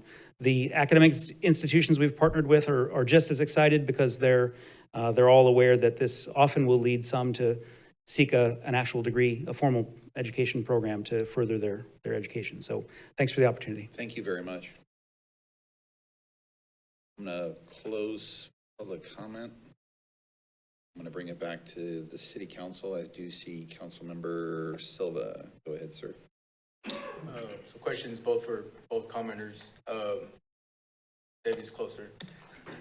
For the Chamber of Commerce Summit, so I appreciate the emphasis on entrepreneurship. I think that's really fundamental to our local economy and what makes America America. In there, I'm curious to know if there's a way to have develop some type of informational component to where it educates or provides the educational resources that let businesses know how to tap into this industry. If we're talking about entrepreneurship, what are different ways that businesses can, what does that mean for entrepreneurship? So I know it's very broad per se, but I'm curious to see if there's maybe examples that can be brought out from other areas that have increased that I guess that job market or that employer market, and how that's quote unquote trickled down to benefit other local business owners. Yeah, the last time we did the Innovation Summit was, I think, 3 years ago, and we're obviously in a different business climate than we were then. We're seeing at the Chamber many more independent contractors, many more home-based businesses, small businesses. So as I mentioned, we would want to bring it back with reprogramming to meet today's business climate. And I feel that rather than a speaker-based event, which we were in the past, it would be more of a resource-based event. So partnering with SBDC, partnering with other entrepreneur programs. There's some great ones out of Sacramento that we could maybe bring a little different component to it to address that. And then, so is that approach shown to be more, I guess, effective or have better outcomes? We haven't had a chance to try it yet. so hopefully we could. Well, Resource Fair we haven't held, but I do think that the information and the need for businesses to have resources that they don't provide in their own small business is becoming really apparent in the asks I get for learning series and leadership programs and such like that. So I think that really those resources will help put businesses on track and maybe even steamroll into bigger opportunities that we can do for the city. And then, so I guess I'm getting way too in the weeds here, but would it be communicated to those who attend, like, here's these different opportunities where they can gain this information? Or Yeah, we would have really clear programming for it ahead of time. So there would be an agenda like any type of conference, basically, you think of that you would go to. And there might be different tracks within the conference for, startup businesses versus business acceleration versus established businesses. So we can look at all kinds of that. Again, the programming's kind of in flux right now until we know that we're going to have the event, but I know we've had conversations and we want to pursue that. Yeah, no, I'm looking forward to supporting it, and if it happens, looking forward to attending. So, Right. Thank you. Thanks. Matt, thanks. Next. So, are there any? Just to put this into context for everybody, so there's a lot of times if you want to go to college, but I'm trying to do a college, or it's kind of a scary notion. So if there's like a quick workforce development type of training center that has been much more appealing and in demand lately, and it's something that unfortunately hasn't been quite worked out within the academic field based on how things are structured. So the way I kind of see this is CBC kind of taking on a workforce development facility or role. Would that be fair? Yes. And then, so are there any, with this particular program, are there deliverable outcomes, or what would be how do we know if we've been successful? Yeah, I think we'll want to track program completion and placement as well. So I think we We have 8 initial certificates designed that are, we're not an accredited training institution. This is really just to try and be a rapid response to industry demand. So those are in areas where we know we can fill entry-level positions. And so as an example, a lab supply manager really just helps the lab flow, the actual scientific process, so that they work with a principal scientist on what their needs are, making sure the materials for experiments are available and on hand, and then working with vendors to make sure that they're keeping up to date. We've done things like this before, as you may know. So in a prior role as the CEO of Bio, I was involved with a little program to help United baggage handlers that were displaced, 100% of them into needing to be retrained. And so those were 100%, I believe, non-degreed, and we worked with Skyline College and Genentech to train them on manufacturing technician opportunities. Highly regimented, sort of similar regulated space, so it translated very well. And so I think that's why we've designed these 8 programs. I think we've got to keep an eye on measuring the overall population that we're attracting. So, how many seats have we filled? The completion rate, and as you would do in an academic setting, you sort of quiz at the front end and the back end to make sure that there's some knowledge being transferred, and then placement as well with employers. All right, thank you. Yeah. Vice Mayor Roberts. Yeah, I turn it on and then I'll bring it back to you in a second. Go ahead, Vice Mayor. There it goes. Yeah, I just had 2 questions. One's primarily for Ken. For the uncommitted funds, what is the timeline where we do have to commit those funds? It has to be obligated by December of 2024 and then actually spent by December of 26. Okay, so we have a little bit of time to discuss those uncommitted funds. That's probably more for the city manager. If we do shift the funding for the Allison apartments from the ARPA funds over to Measure M, is that going to change the plan and triggering the prevailing wage? No, it will not. Okay. Thank you. Councilmember Wiley. Thank you for the presentation. I have just a couple of comments. First, on the housing, I understood the comments at the last meeting where people were feeling that the $2 million was too much to pour into the one project, and then reducing it to $1 million in this final plan for tonight, which isn't allocated yet, but will be discussed at a later time.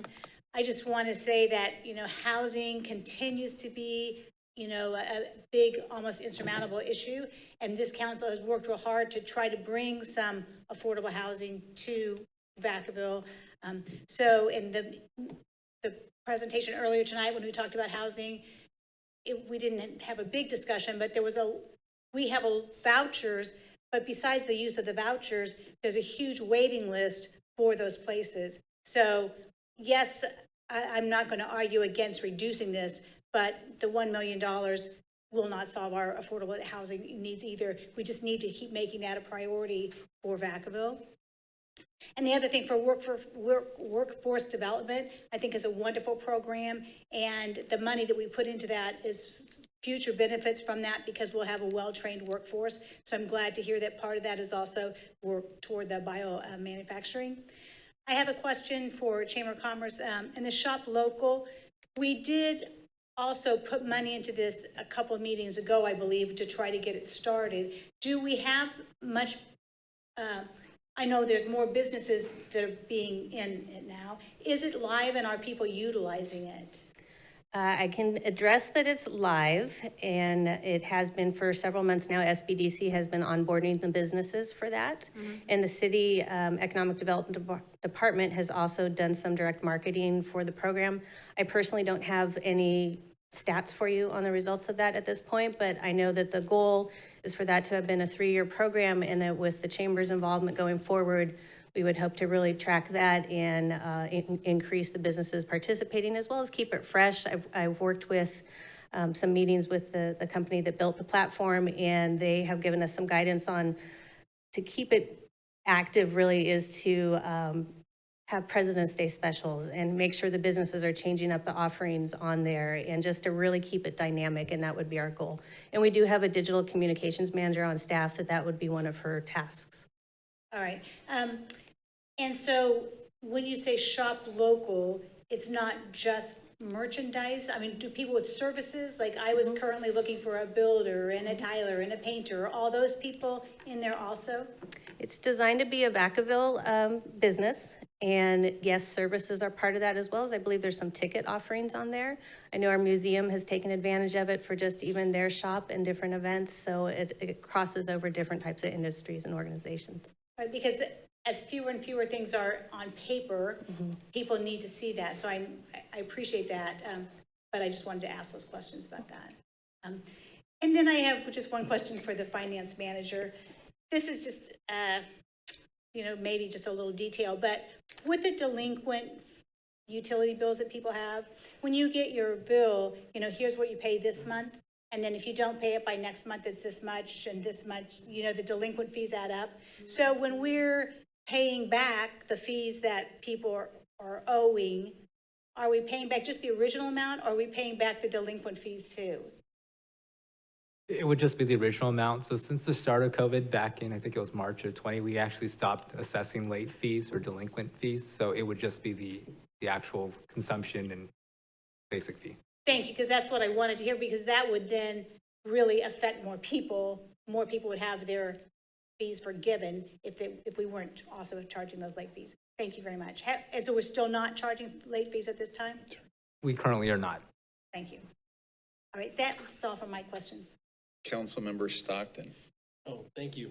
Thank you, Mr. Mayor. My question is, what are the current funds in Measure M, since the staff recommendation is to allocate funding for the project that was approved before we had the survey results, which later showed that that's what the public wanted to spend the money on, was housing projects like we approved.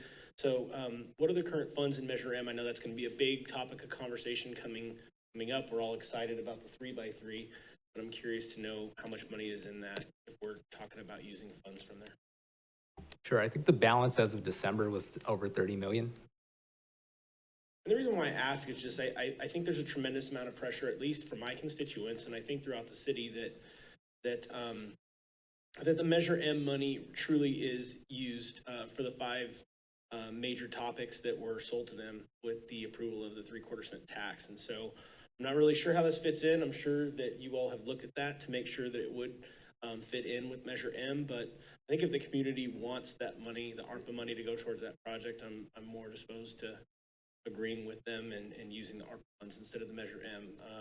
My constituents talk to me about parks and bike lanes and, better trails going through the hills, and Centennial expansion is a big thing in District 1 with underserved parks and recreational activities for kids.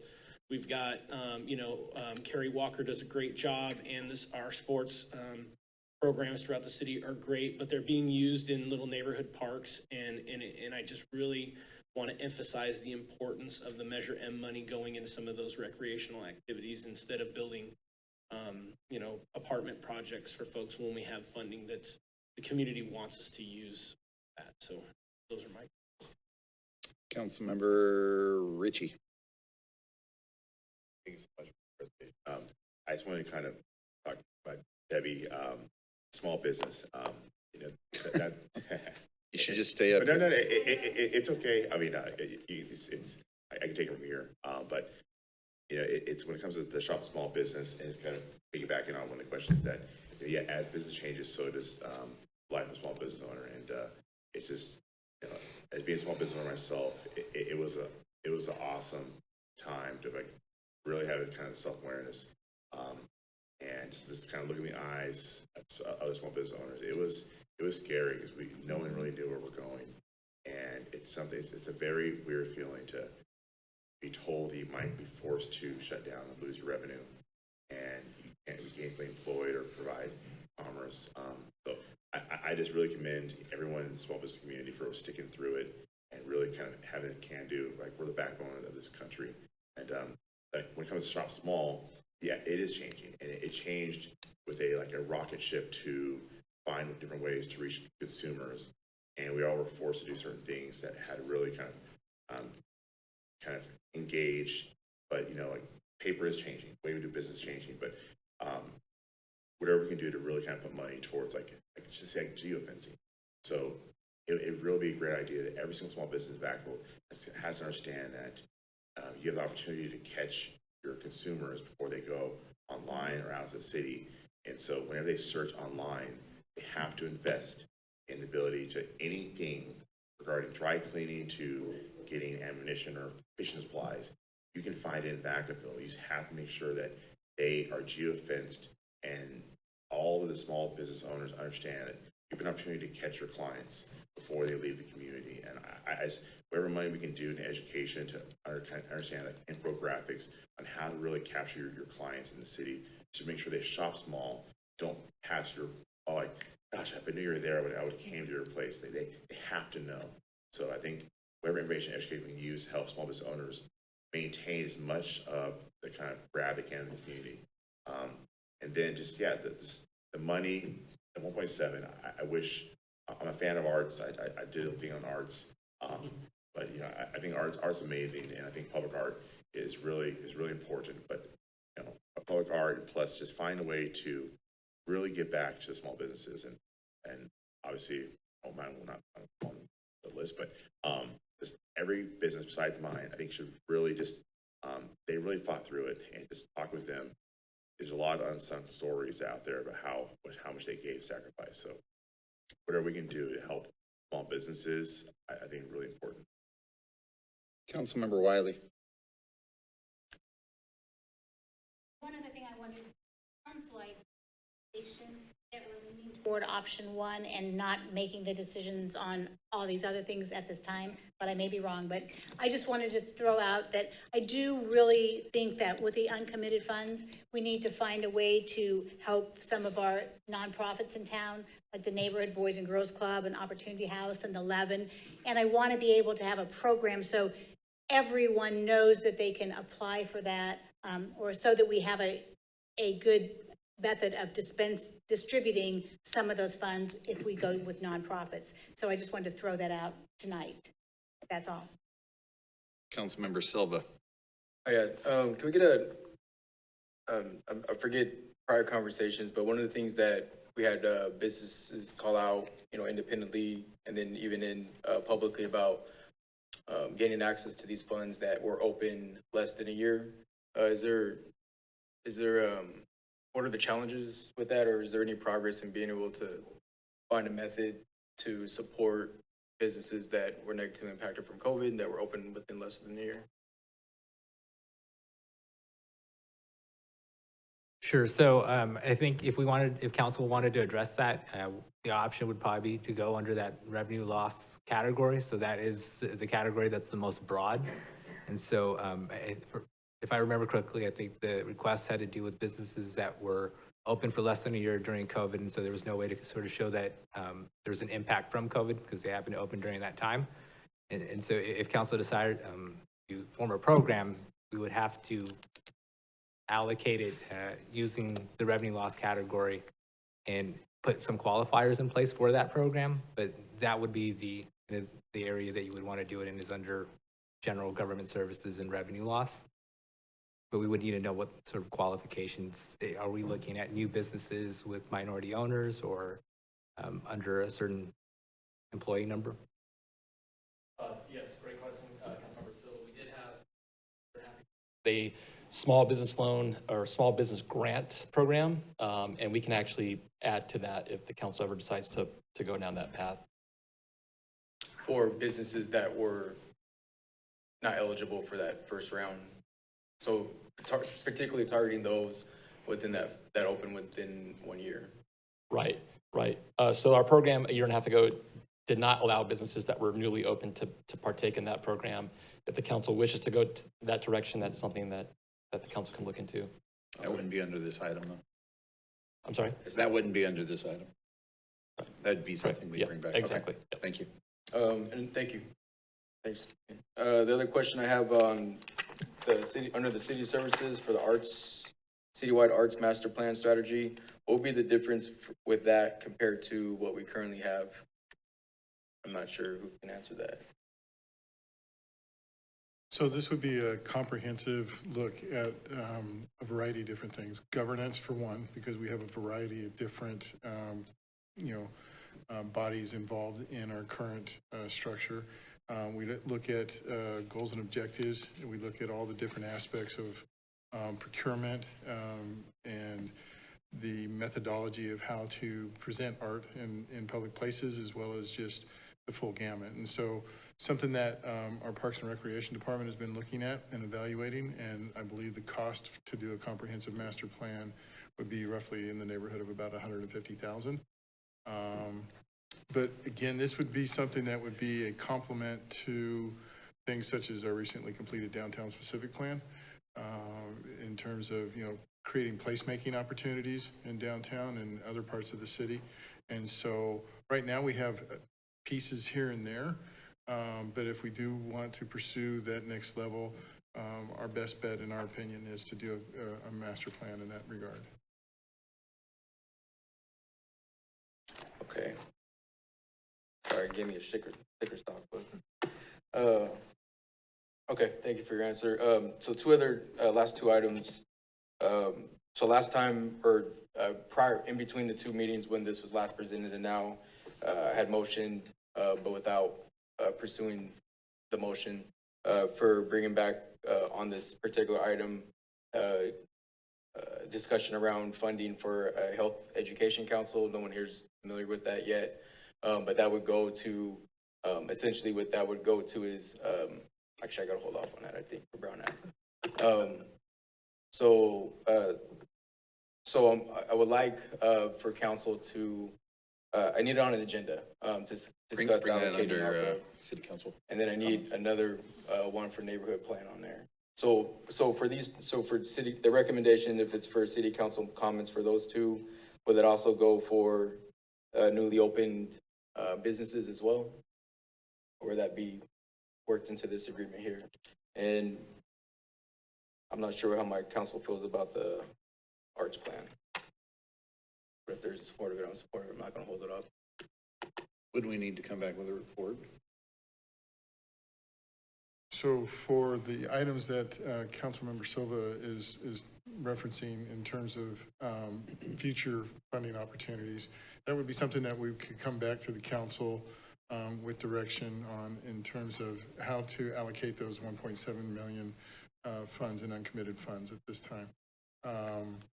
As far as the other business element, I would suggest that we put that in there as well, so that we can evaluate, a type of program and bring that material back to the council for consideration at a future meeting date. All right, thank you. Councilmember. Hey, Mayor, can I jump in? Yep, I'm getting to you, brother. Councilmember Sullivan. Thank you. Thank you very much. I appreciate it. So I share some similar thoughts and concerns. I think Ken and staff, great job on the slide deck. I think slide 8 was just very well done, and it kind of sums kind of where I'm feeling at. I want to get some money out the door quickly, and so what I'm really thinking right now that makes a lot of sense is that we move forward with the option 1 or A, I can't remember. I'm sorry, that basically represents what's on slide 8. I actually would like to see the city services line item shifted over, though. I'd like some more time to think about that and talk about that. Reason being is we had, one of our first general fund budget surpluses in quite a few years. This last year, we had a banner sales tax year. We had, above projected Measure M. I think, ARPA really is for people that were impacted by COVID. And honestly, the city revenue-wise, surprisingly wasn't significantly impacted. And so I'd like a little more time to think about that and also think that it's the best and highest use of those funds, especially when we're talking about public arts and things of that sort. Not that those aren't important. I just think those could be funded out of other categories, and maybe that $1 million can go towards small businesses or go towards other categories. So I really like slide 8. I'd like to shift $1 million in city services over to give us some more time to think about it. I would love for this to launch the things on the left side tonight, and then on the right-hand side, I'd really like staff to maybe engage with the Boys and Girls Club. I think each council member has been hit up probably a couple times for various board members. I've heard different things about how close they are to groundbreaking or not. I'd love to have some details, some hard facts from them on kind of what they're asking for, what they're looking for, what they need. The second piece of that is we've had many calls from local arts organizations that are just dying on the vine. The cost for COVID-related precautions during productions is just bankrupted some of them, and they need some help. Councilmember Silva and I think Wiley's point about, businesses that maybe couldn't actually bid on the first round of COVID grants, it really rings true. There's a couple great businesses in Vacaville that decided to open during the pandemic, or maybe they opened a few months before and didn't have that year of history to apply, but are doing great things, are providing great services, but could use a little love and help. So I'd love to have that brought back at the next conversation as well. The last piece that I think, I'd like to hear a little more about is childcare is also sort of a crisis for employment, a crisis for folks that were impacted by COVID. I know we have some serious issues with our TGIF programs and our after-school programs. I'd love it if maybe staff can kind of brainstorm a couple of childcare ideas or TGIF ideas in that second section. Anyways, I think we have a lot of things to work with here. Maybe, Ms. Egidio, if you could send some more information on the scholarships to council. I still have some heartburn over that, and it's nothing personal. It's just the type of funding request and the type of dollars. I think it's probably a really worthwhile program, but I still have some questions and some reservations on the scholarship piece. So I absolutely love slide 8. I would recommend slide 8. We shift the Chamber of Commerce, the city services line over to the right side, and then staff bring back some information on all the topics that council had sort of suggested tonight for us to mull through for that second dip at the funding. So good job, staff, and those are kind of my thoughts and kind of where I'm at so far tonight. Thank you, sir. And then my final thoughts. I agree with Councilmember Sullivan. I'd like to go with option A. My only ask tonight, and I'm hoping that the city council is going to be okay with this. There's two folks that we don't typically give money to, two folks that put on big events for this city. That's Merriman on Main and Fiesta Days, which is coming up. And what I would ask this council tonight, and I'm going to motion for tonight, obviously we still have 1.7. I think Councilmember Silva has some great ideas. When we bring it back, love to explore those ideas. Councilmember Sullivan, more great ideas. Obviously, we still have 1.7. Bring back to this council and discuss where we can shore up some things. Love to help out the Boys and Girls Club. Love the Boys and Girls Club. Want to help them out as much as we can. But tonight, I'm going to go ahead and make the motion to go with option A. And then coming back, and you heard the direction from the council, what we need to discuss from Silva and Sullivan and possibly a couple other folks. But I would like to throw in 10,000 for Merriman on Main, 10,000 for Fiesta Days, if the council will go with that. Hey, Mayor, can I make a friendly amendment in probably a second? Sure. Do you mind if we move the city services line over to the discuss further column, just so we have a little more time to mull that over, but everything else you said sounds great. Absolutely, and I agree with that. I'm sorry, Okay. I forgot you said that. And with that amendment, I'll make that motion. I'll second. Thank you, Mayor. On the question? It is 10,000 up. I guess going to tangent, like 4 people more raising Vacaville. I don't think anybody was actually looking for it. I think this is just like, wow, I think they'll be excited. I don't even know if Ralph's saying. I think it's a friendly gesture, and we can come back and talk about it again. I just know Fiesta Day is coming up. They tried to put on the event when the pandemic was coming through. They spent a lot of money and couldn't raise any money, and it's a huge event. It's something that's incredibly great for our city. Same thing. We still got a tree for Merriman on Main, but they couldn't go out and collect money, but they continue to support the city, even though we couldn't have the event. So those are the only two right now. We're bringing back 1.7 million to discuss. Did you have another? Yeah, that was my question. Does one include diverting the money from Measure M to the project? No, I think it reverts back to what we were. Is that correct? So under option A, the Allison project would be funded out of Measure M. Okay.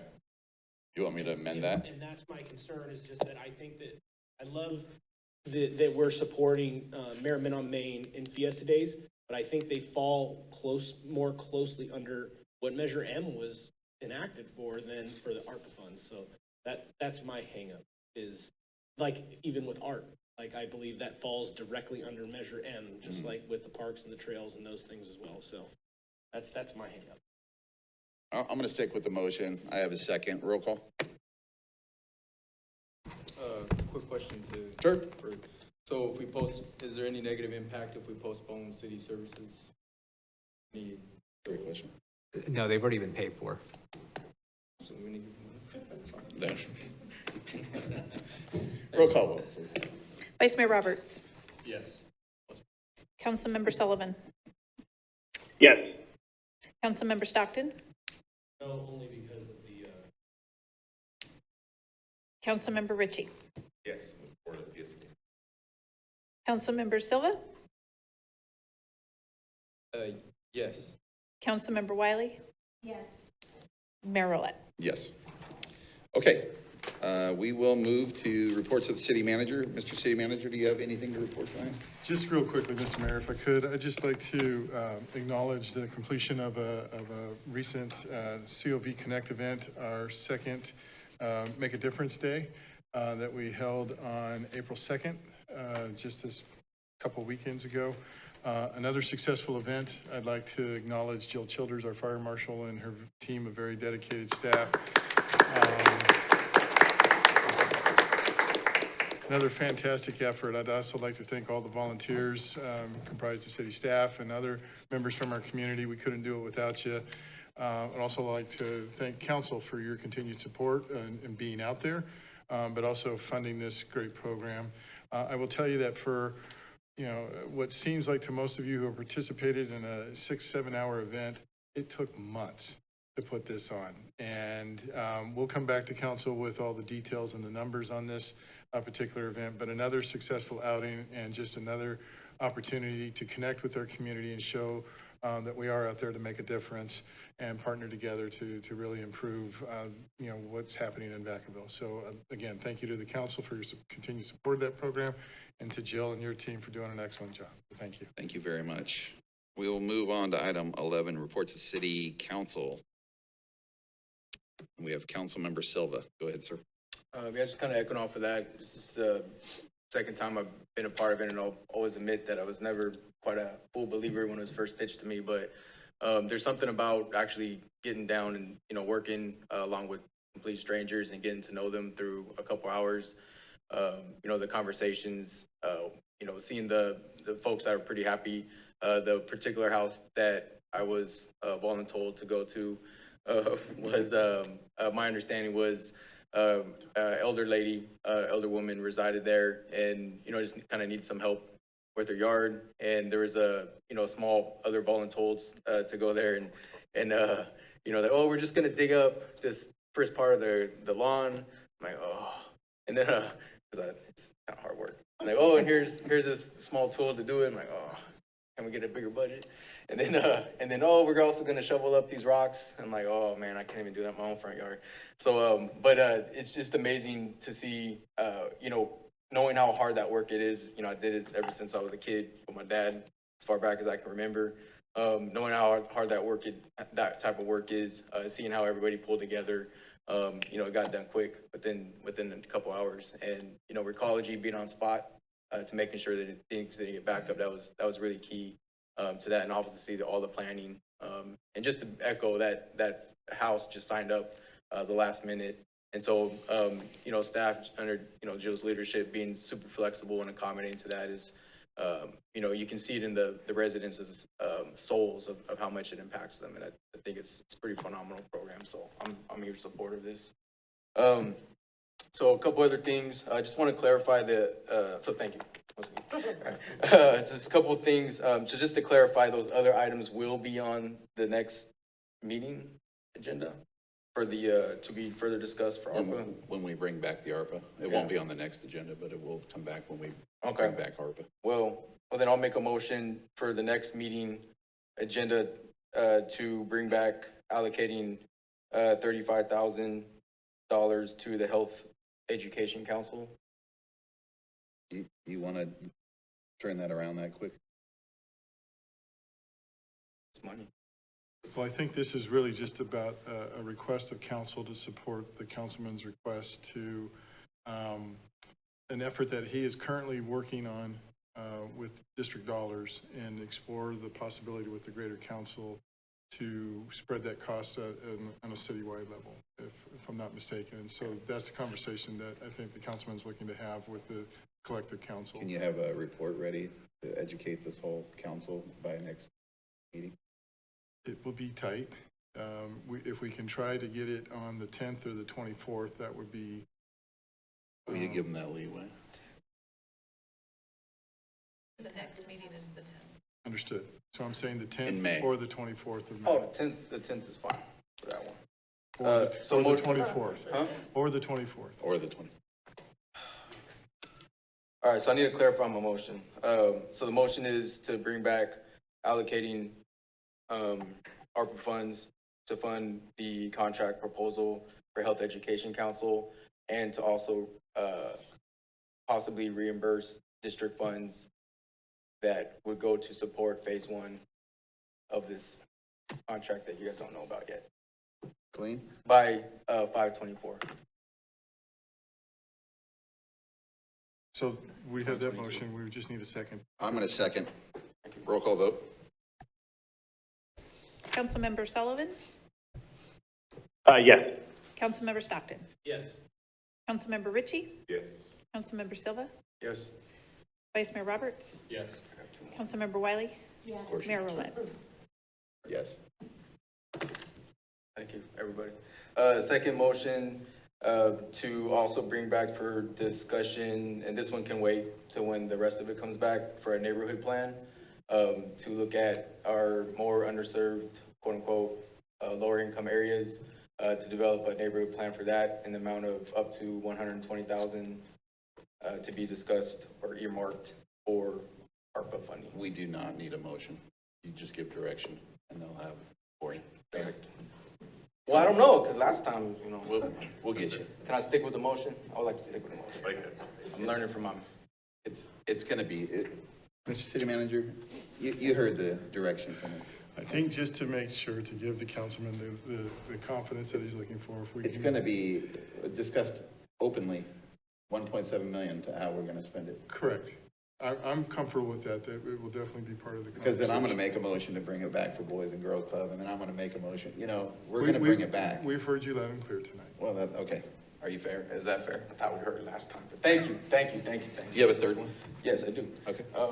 So the third one's not under ARPA, but there is, appreciate Parks and Rec bringing forth their plans from the Trower Park improvement plan. Just feedback from limited folks from the community and commissioners was to support a little bit more robust plan for that particular park. So my motion is to have Parks and Rec bring back the proposal for Trower Park with the intent to address the community's, the neighborhood's request. And that would entail it will entail seeking additional funding from Measure N to support. So, and I need council to weigh on that if that's something council is willing to support additional funding to address the needs based on the needs and request of the residents surrounding Trower Park. On top of the 1.7? Yep. 1.8. So I've got can I make an amendment to that, Councilmember Silva, or can I suggest one? Silva, yeah. Oh, sorry. So listening to the Parks and Recreation meeting, it's not just Trower Park. I mean, there were some other concerns with, basically, we approved a rough budget. It went off to the commission. The commission approved rough plans. Sizable outreach and things were done. The plans were designed and they're kind of off and running, but there is no, from what I understand from the last Parks and Recreation meeting, there's no meeting where this comes back in front of council or the Parks and Rec Commission. And so there were some pretty significant requests and concerns, and also a sizable budget reduction at the Trower Park plan because of a grant that didn't come through. But it wasn't just Trower Park. There was Sierra Vista, and there were a couple other options on there as well. I'd really like to actually have some deeper conversations about Sierra Vista as well. I've been talking with staff offline a little bit about outreach and other ideas and coordinating with the school. And so I would also appreciate probably a similar conversation to Councilmember Silva's about Sierra Vista. So I'm wondering if maybe staff can bring back kind of updates on the Measure M Park projects that we have going, with any status changes or budget updates, and also providing some opportunity for council to provide input on those projects, because there is a gap from what we approved to what is now moving forward. I think council would probably appreciate having another bite at that apple. So I guess my amendment would be to Councilmember Silva's motion would be to include all of the parks on the Measure M list. Just a quick update, and then opportunity for dialogue from council. Okay, can we just bring back to a council meeting to discuss all parks and the needs and? Well, certainly we can do that. I mean, I think what we're experiencing here is that we're trying to go through the policies and procedures that were adopted for the council to put things on the agenda. And so that's, to be fair to that process, I think that's why we're doing that. So if we have the second, you take the vote, we'll put it on there and come back with an update on all those items. Will you just amend it to say we're gonna look at all the parks? Because, you know, as I go around Vacaville and I take my son out to these parks, lots of our parks are needing a lot of love. Well, I think to make this more effective from a time efficient standpoint, let's focus on the Measure M parks, because I think this is an opportunity. I'm fine with that. For us to educate the council on the process, because what we're talking about are park remodels, not new parks. We're talking about remodels and upgrades to existing parks with existing deficiencies that, based on the Parks and Rec master plan that this council approved and the needs assessment that was in there, there were upgrades that were recommended and approved as part of the Measure M budget, as last year's budget. So it's not your traditional type of new park project, and that's why you haven't seen these plans come back to you all, because they're redos, the remodels. And so we'll be happy to bring that back to you, explain how we got where we did, why we budgeted what we did, and then if the council seeks to embellish those, that's fine. We'd have to discuss funding and timing, because there's been a lot of progress being made on those particular projects. And if you'd like to change that, we'll definitely listen to that. But just understand that that will definitely have some ramifications in terms of potential funding and timing. Great. Do you want to second his motion? Yes, second. Okay. Roll call vote, please. I was the second, that's why mine is mentioned, but that's okay. Well, he kind of stole Silva's anyway, so. Councilmember Stockton? Yes. Councilmember Ritchie? Yes. Councilmember Silva? Yes.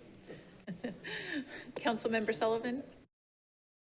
Sorry, I'm having trouble with the mic, guys. We're just bringing back the Measure M park projects to council for dialogue. Is that what we're voting on? I'm sorry. It's your motion, yes, sir. Okay, yes, I vote yes, thanks. Councilmember Wiley? Yes. Vice Mayor Roberts? Yes. Mayor Roulette? Yes. Thank you. Okay. Councilmember Sullivan, did you have something under council comments? I do. Thank you, Mayor. I really appreciate it. So I just wanted to jump really quickly on the city manager's comments. You know, Aaron, team, staff, Jill, tremendous job in District 4 a couple weekends ago. A huge thank you to all the staff and volunteers that showed up. The neighborhood looks great. You know, just so proud of the work that we did. You know, thank you to my peers on council that were able to make it out, and, you know, just a really awesome event. So I was glad to be the recipient of the second event for the neighborhood cleanup, and it just really was amazing. So a huge thank you to the whole team, you know, and Aaron, thank you for your comments tonight. It was a really meaningful and powerful event for District 4, so thank you so much. The last piece is I did have a conversation, and I actually tuned into the last Parks and Recreation meeting as well. I know the council was very interested and very supportive of the Parks and Recreation scholarships. You know, I know even last council meeting there were some comments about using some money from certain areas to put back towards kids. It is my understanding that the scholarship money has run out and that there is a wait list now. And I think, you know, for probably a fairly nominal amount of money, $25,000, $50,000, you know, we could probably refill that scholarship account so that kids who can't afford to pay Parks and Rec fees or costs can actually play local Vacaville youth sports to the city of Vacaville. So I don't know if I need to make a motion for this. I'm hoping maybe the city manager can just handle this administratively. I'd like to get that fully, you know, if there's kids out there can't afford to play, I want to pay for them to play, and I have a feeling that my peers would probably support us in that. So I don't know if we need to have a conversation brought back to council, or if Aaron, you can kind of work through that, or if maybe there's some other avenue there. But can we augment that budget to make sure that we have enough spaces for every kid who wants to play sports this year, play sports, and maybe augment next year's budget if we don't think there'll be enough? So, thank you, Councilman. I'll have to check the current status of that, because last time I saw there were still some remaining funds, but I believe that there could be some that are expected to be committed. So I'll have to verify just the final dollar amount. And then I'll work with our Parks and Rec department and our finance department to see what options are available, should there be a need for that. If there truly is a need to augment the current budget, then we would have to bring that back for council action. Or, next month, we will begin budget discussions for the upcoming fiscal year, so we can certainly address it there as well. Great. Okay, that sounds good. Yes, as we ramp up for T-ball and soccer and all those things, I just want to make sure every kid in back will get the shot. Thank you, City Manager. Councilmember Ritchie. So mine is really almost around council comments. So I had the opportunity. It's kind of like they don't once in a lifetime. It happens a lot. It's like some people's lifetime. But a few weeks ago, I got kicked out of my own bed by a 30-pound dog and a 50-pound kid. And so I was in this spare bedroom, and all of a sudden heard an explosion. It sounded like gunshots. And what most people do, I ran outside and said, why not see the action? And it wasn't gunshots. All of a sudden, I just see this Vaca police cars just screaming at my street. Lock the brakes up, jump out. I look over 2 houses down. It's like a bomb went off. The house on fire. And the explosions were stuff blowing up in the garage. And I was all in black anyway, so I was sleeping. So I told my wife to get inside, and I just watched. And I watched our Vacaville Police Department. It's kind of, and it exemplifies like bleed more in training to be less and more. Like I watched them just scream at the block. Like 3 young officers jumped out. They were running house to house like it was their own families in the houses, and they were just banging the doors to get out, get out, get out. And I was all by. I just kind of stood back and kind of watched, and all of a sudden my neighbor's house next door, they're freaking out. I ran across the street to help them, brought the kids over. No sooner than I got the kids out of the house next door, like there comes a station truck coming. And by the time I got back outside, the street looked like a bomb went off. There was like backfire fire. It was like it was a drill. And this exemplifies training. But it was just awesome to watch how they came on the scene. They act like there's their own families, lives are in danger, and how they ran house to house, banging the doors, get everybody out of the house. I mean, the fire department just rolled out. And so I stood back and just watched the whole thing, made sure, first of all, the neighbors got out of the house safely. And I just watched our fire department and police just take action the whole block. And we had trucks come from Rio Vista and Fairfield to help out. And it was awesome to see, just to sit back and watch them like lay a mat out. Like, what are they doing this big mat on someone's lawn? And sure enough, they started throwing down tanks. It's just, they just knew exactly what to do in a chronological order, and they just executed. It was this opportunity to really see like what they do in private to keep us safe in public. And I was really going to commend you guys for your teams, because practice makes champions. Like, and they just executed on a level that was awesome. And I had a chance, the guy's house was burning down in front of him. He's stressed out. So, I had no shoes on. So right before my house, he had no shoes out of his house. I gave him clothes, and I watched one of the firefighters like come downstairs. I know who the guy was, but I don't say his name. And he handed the guy a pair of glasses. So he had enough he was composed enough to actually get the guy's glasses from the house is burning down, handed to him, and just kind of that comfort. And it's just like those little things that you don't hear about when it comes to, like this, the last few years have been pretty turmoil and full of like public safety, and this and that, and we're going into budgets. But, it's awesome to see all the things they do, and when it comes to fruition, we need them when they're there. So I just really appreciate you guys and your teams, because I was able to kind of step back, and I got noticed after a while, like, Richard, what are you doing here? It was like, first of all, one of the captains supposed to put shoes on, because I guess the stuff I was walking is not healthy for you. But it was awesome to see just how they're a machine, and to sit back and really, like, that's, when they ask for training, when they ask for things like to watch them just throw down tanks. I mean, they were going back and back and back to the house. And it was this toxic smoke. Like, our neighborhood smoked like 5 days straight. And they were sucking that stuff in. And, so just really to see, like, instinctively, they knew they put life in danger, health, and they just did it. And so I just want to commend, I wish the community could have seen them in action, at the kind of the inception of it to the closing. But I just really appreciate the opportunity to see public safety do their job. Great story. Thank you. Councilmember Wiley. I just wanted to say that I also participated in the event at the neighborhood on Klamath, and it was a really wonderful event. And we also had one earlier in the year, I think it was October, in District 3. And so when we had our town hall meeting in District 6, people were interested in having an event like that. But that takes a lot of effort and money to have everyone pull together, so we could not do that in District 6, but we are going to have a Spruce Up Day on April 23rd, and so the residents in District 6 will have the opportunity to clean their own garage or lawn and bring their debris into 5 different debris bins. So we're working with Recology. So if anyone would like to volunteer, I can't call you all I don't want to violate the Brown Act, but on April 23rd, if you want to give 2 hours to District 6, from any time between 8:30 and 4:30, that'd be great. Just to be there to greet the people who are dropping things off and make sure they throw the debris toward the beginning of the bin so we don't fill it up before the front is empty and the back is full. Like I noticed Councilmember Ritchie trying to throw things over the bin in the front because people had already filled it up. I wasn't able to throw things over, but I let him do that.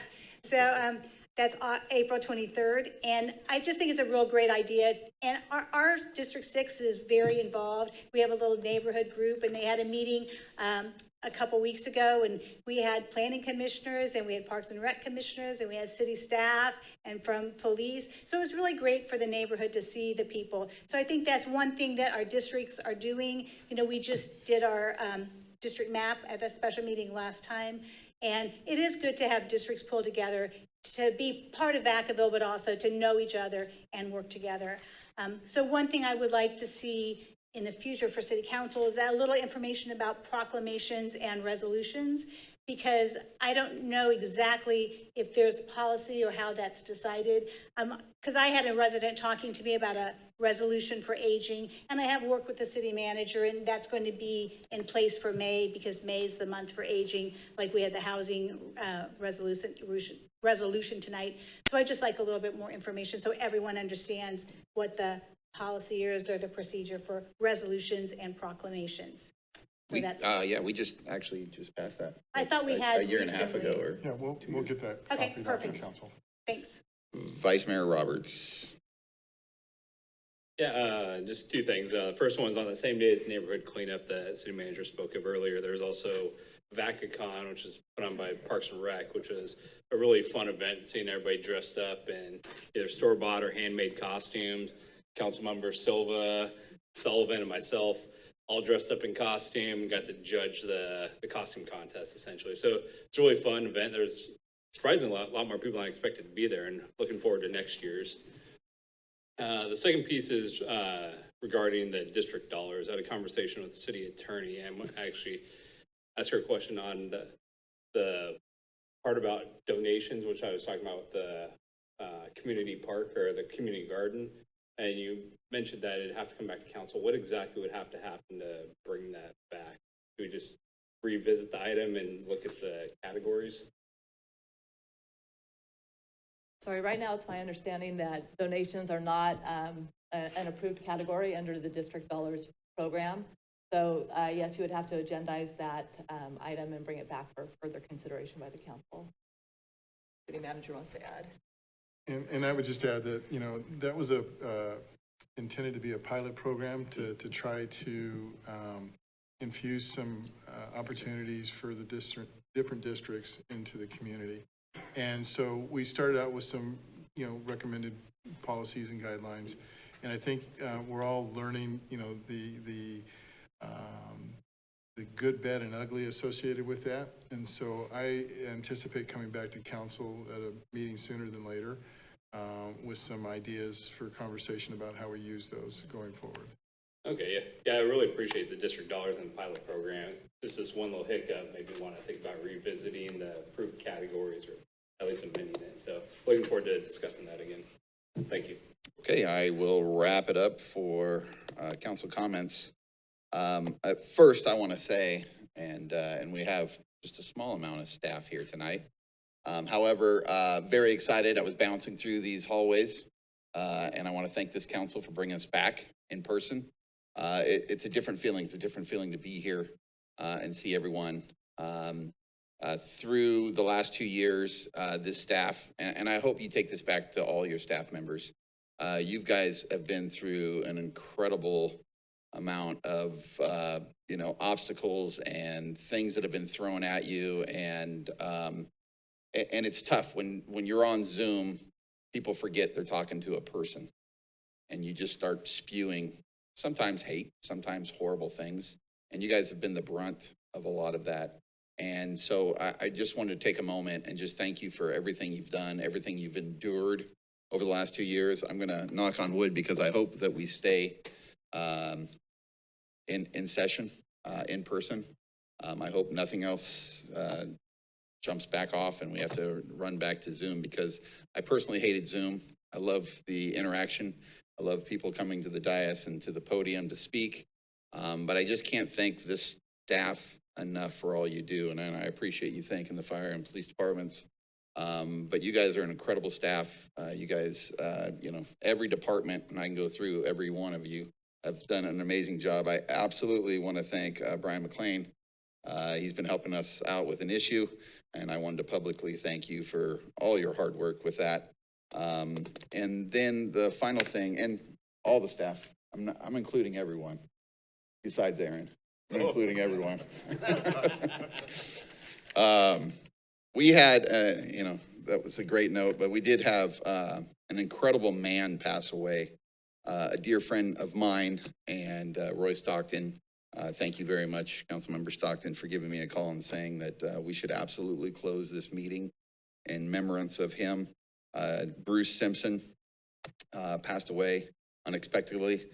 We lost a friend, we lost a neighbor, but most importantly, a community partner. He did more for this city, even when he was not even living in this city.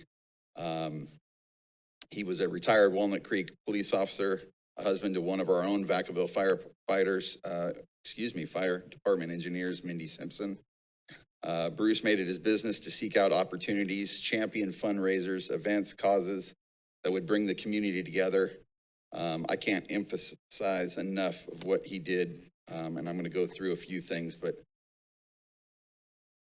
he was a spark in our community, and he did so much, and it was just it was for no reason other than to give to the community, and I can't stress it enough. Over 2 decades, with working with Brendan Theaters, corporate security director, Bruce regularly partnered with the theater to host movie screenings for first responders, various community and youth organizations. He routinely championed and organized fundraisers in Vacaville, including the Vacaville Police Cadet Program, Vacaville Fire Cadet Program, Vacaville Police K-9 Unit, Vacaville Police Activities League, the Vacaville Boys and Girls Club, a fundraiser. He arranged a private showing for Jurassic World and brought in a special guest, Chris Pratt, just to help out 2 Vacaville kids battling cancer. In 2014, he organized Operation Santa, which he collected donations of cash, gift cards, presents from his personal contacts, family, friends each year on Christmas Day. Bruce, along with the Vacaville Police Department, would find individuals and families in Vacaville, surprise them with the gifts. Bruce took pride in simply being able to bless others with his kindness and generosity in the sake of making our community a beautiful place to call home.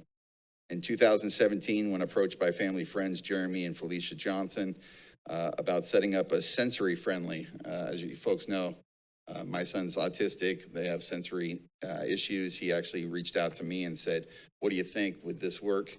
And he pioneered this sensory-friendly movie screening.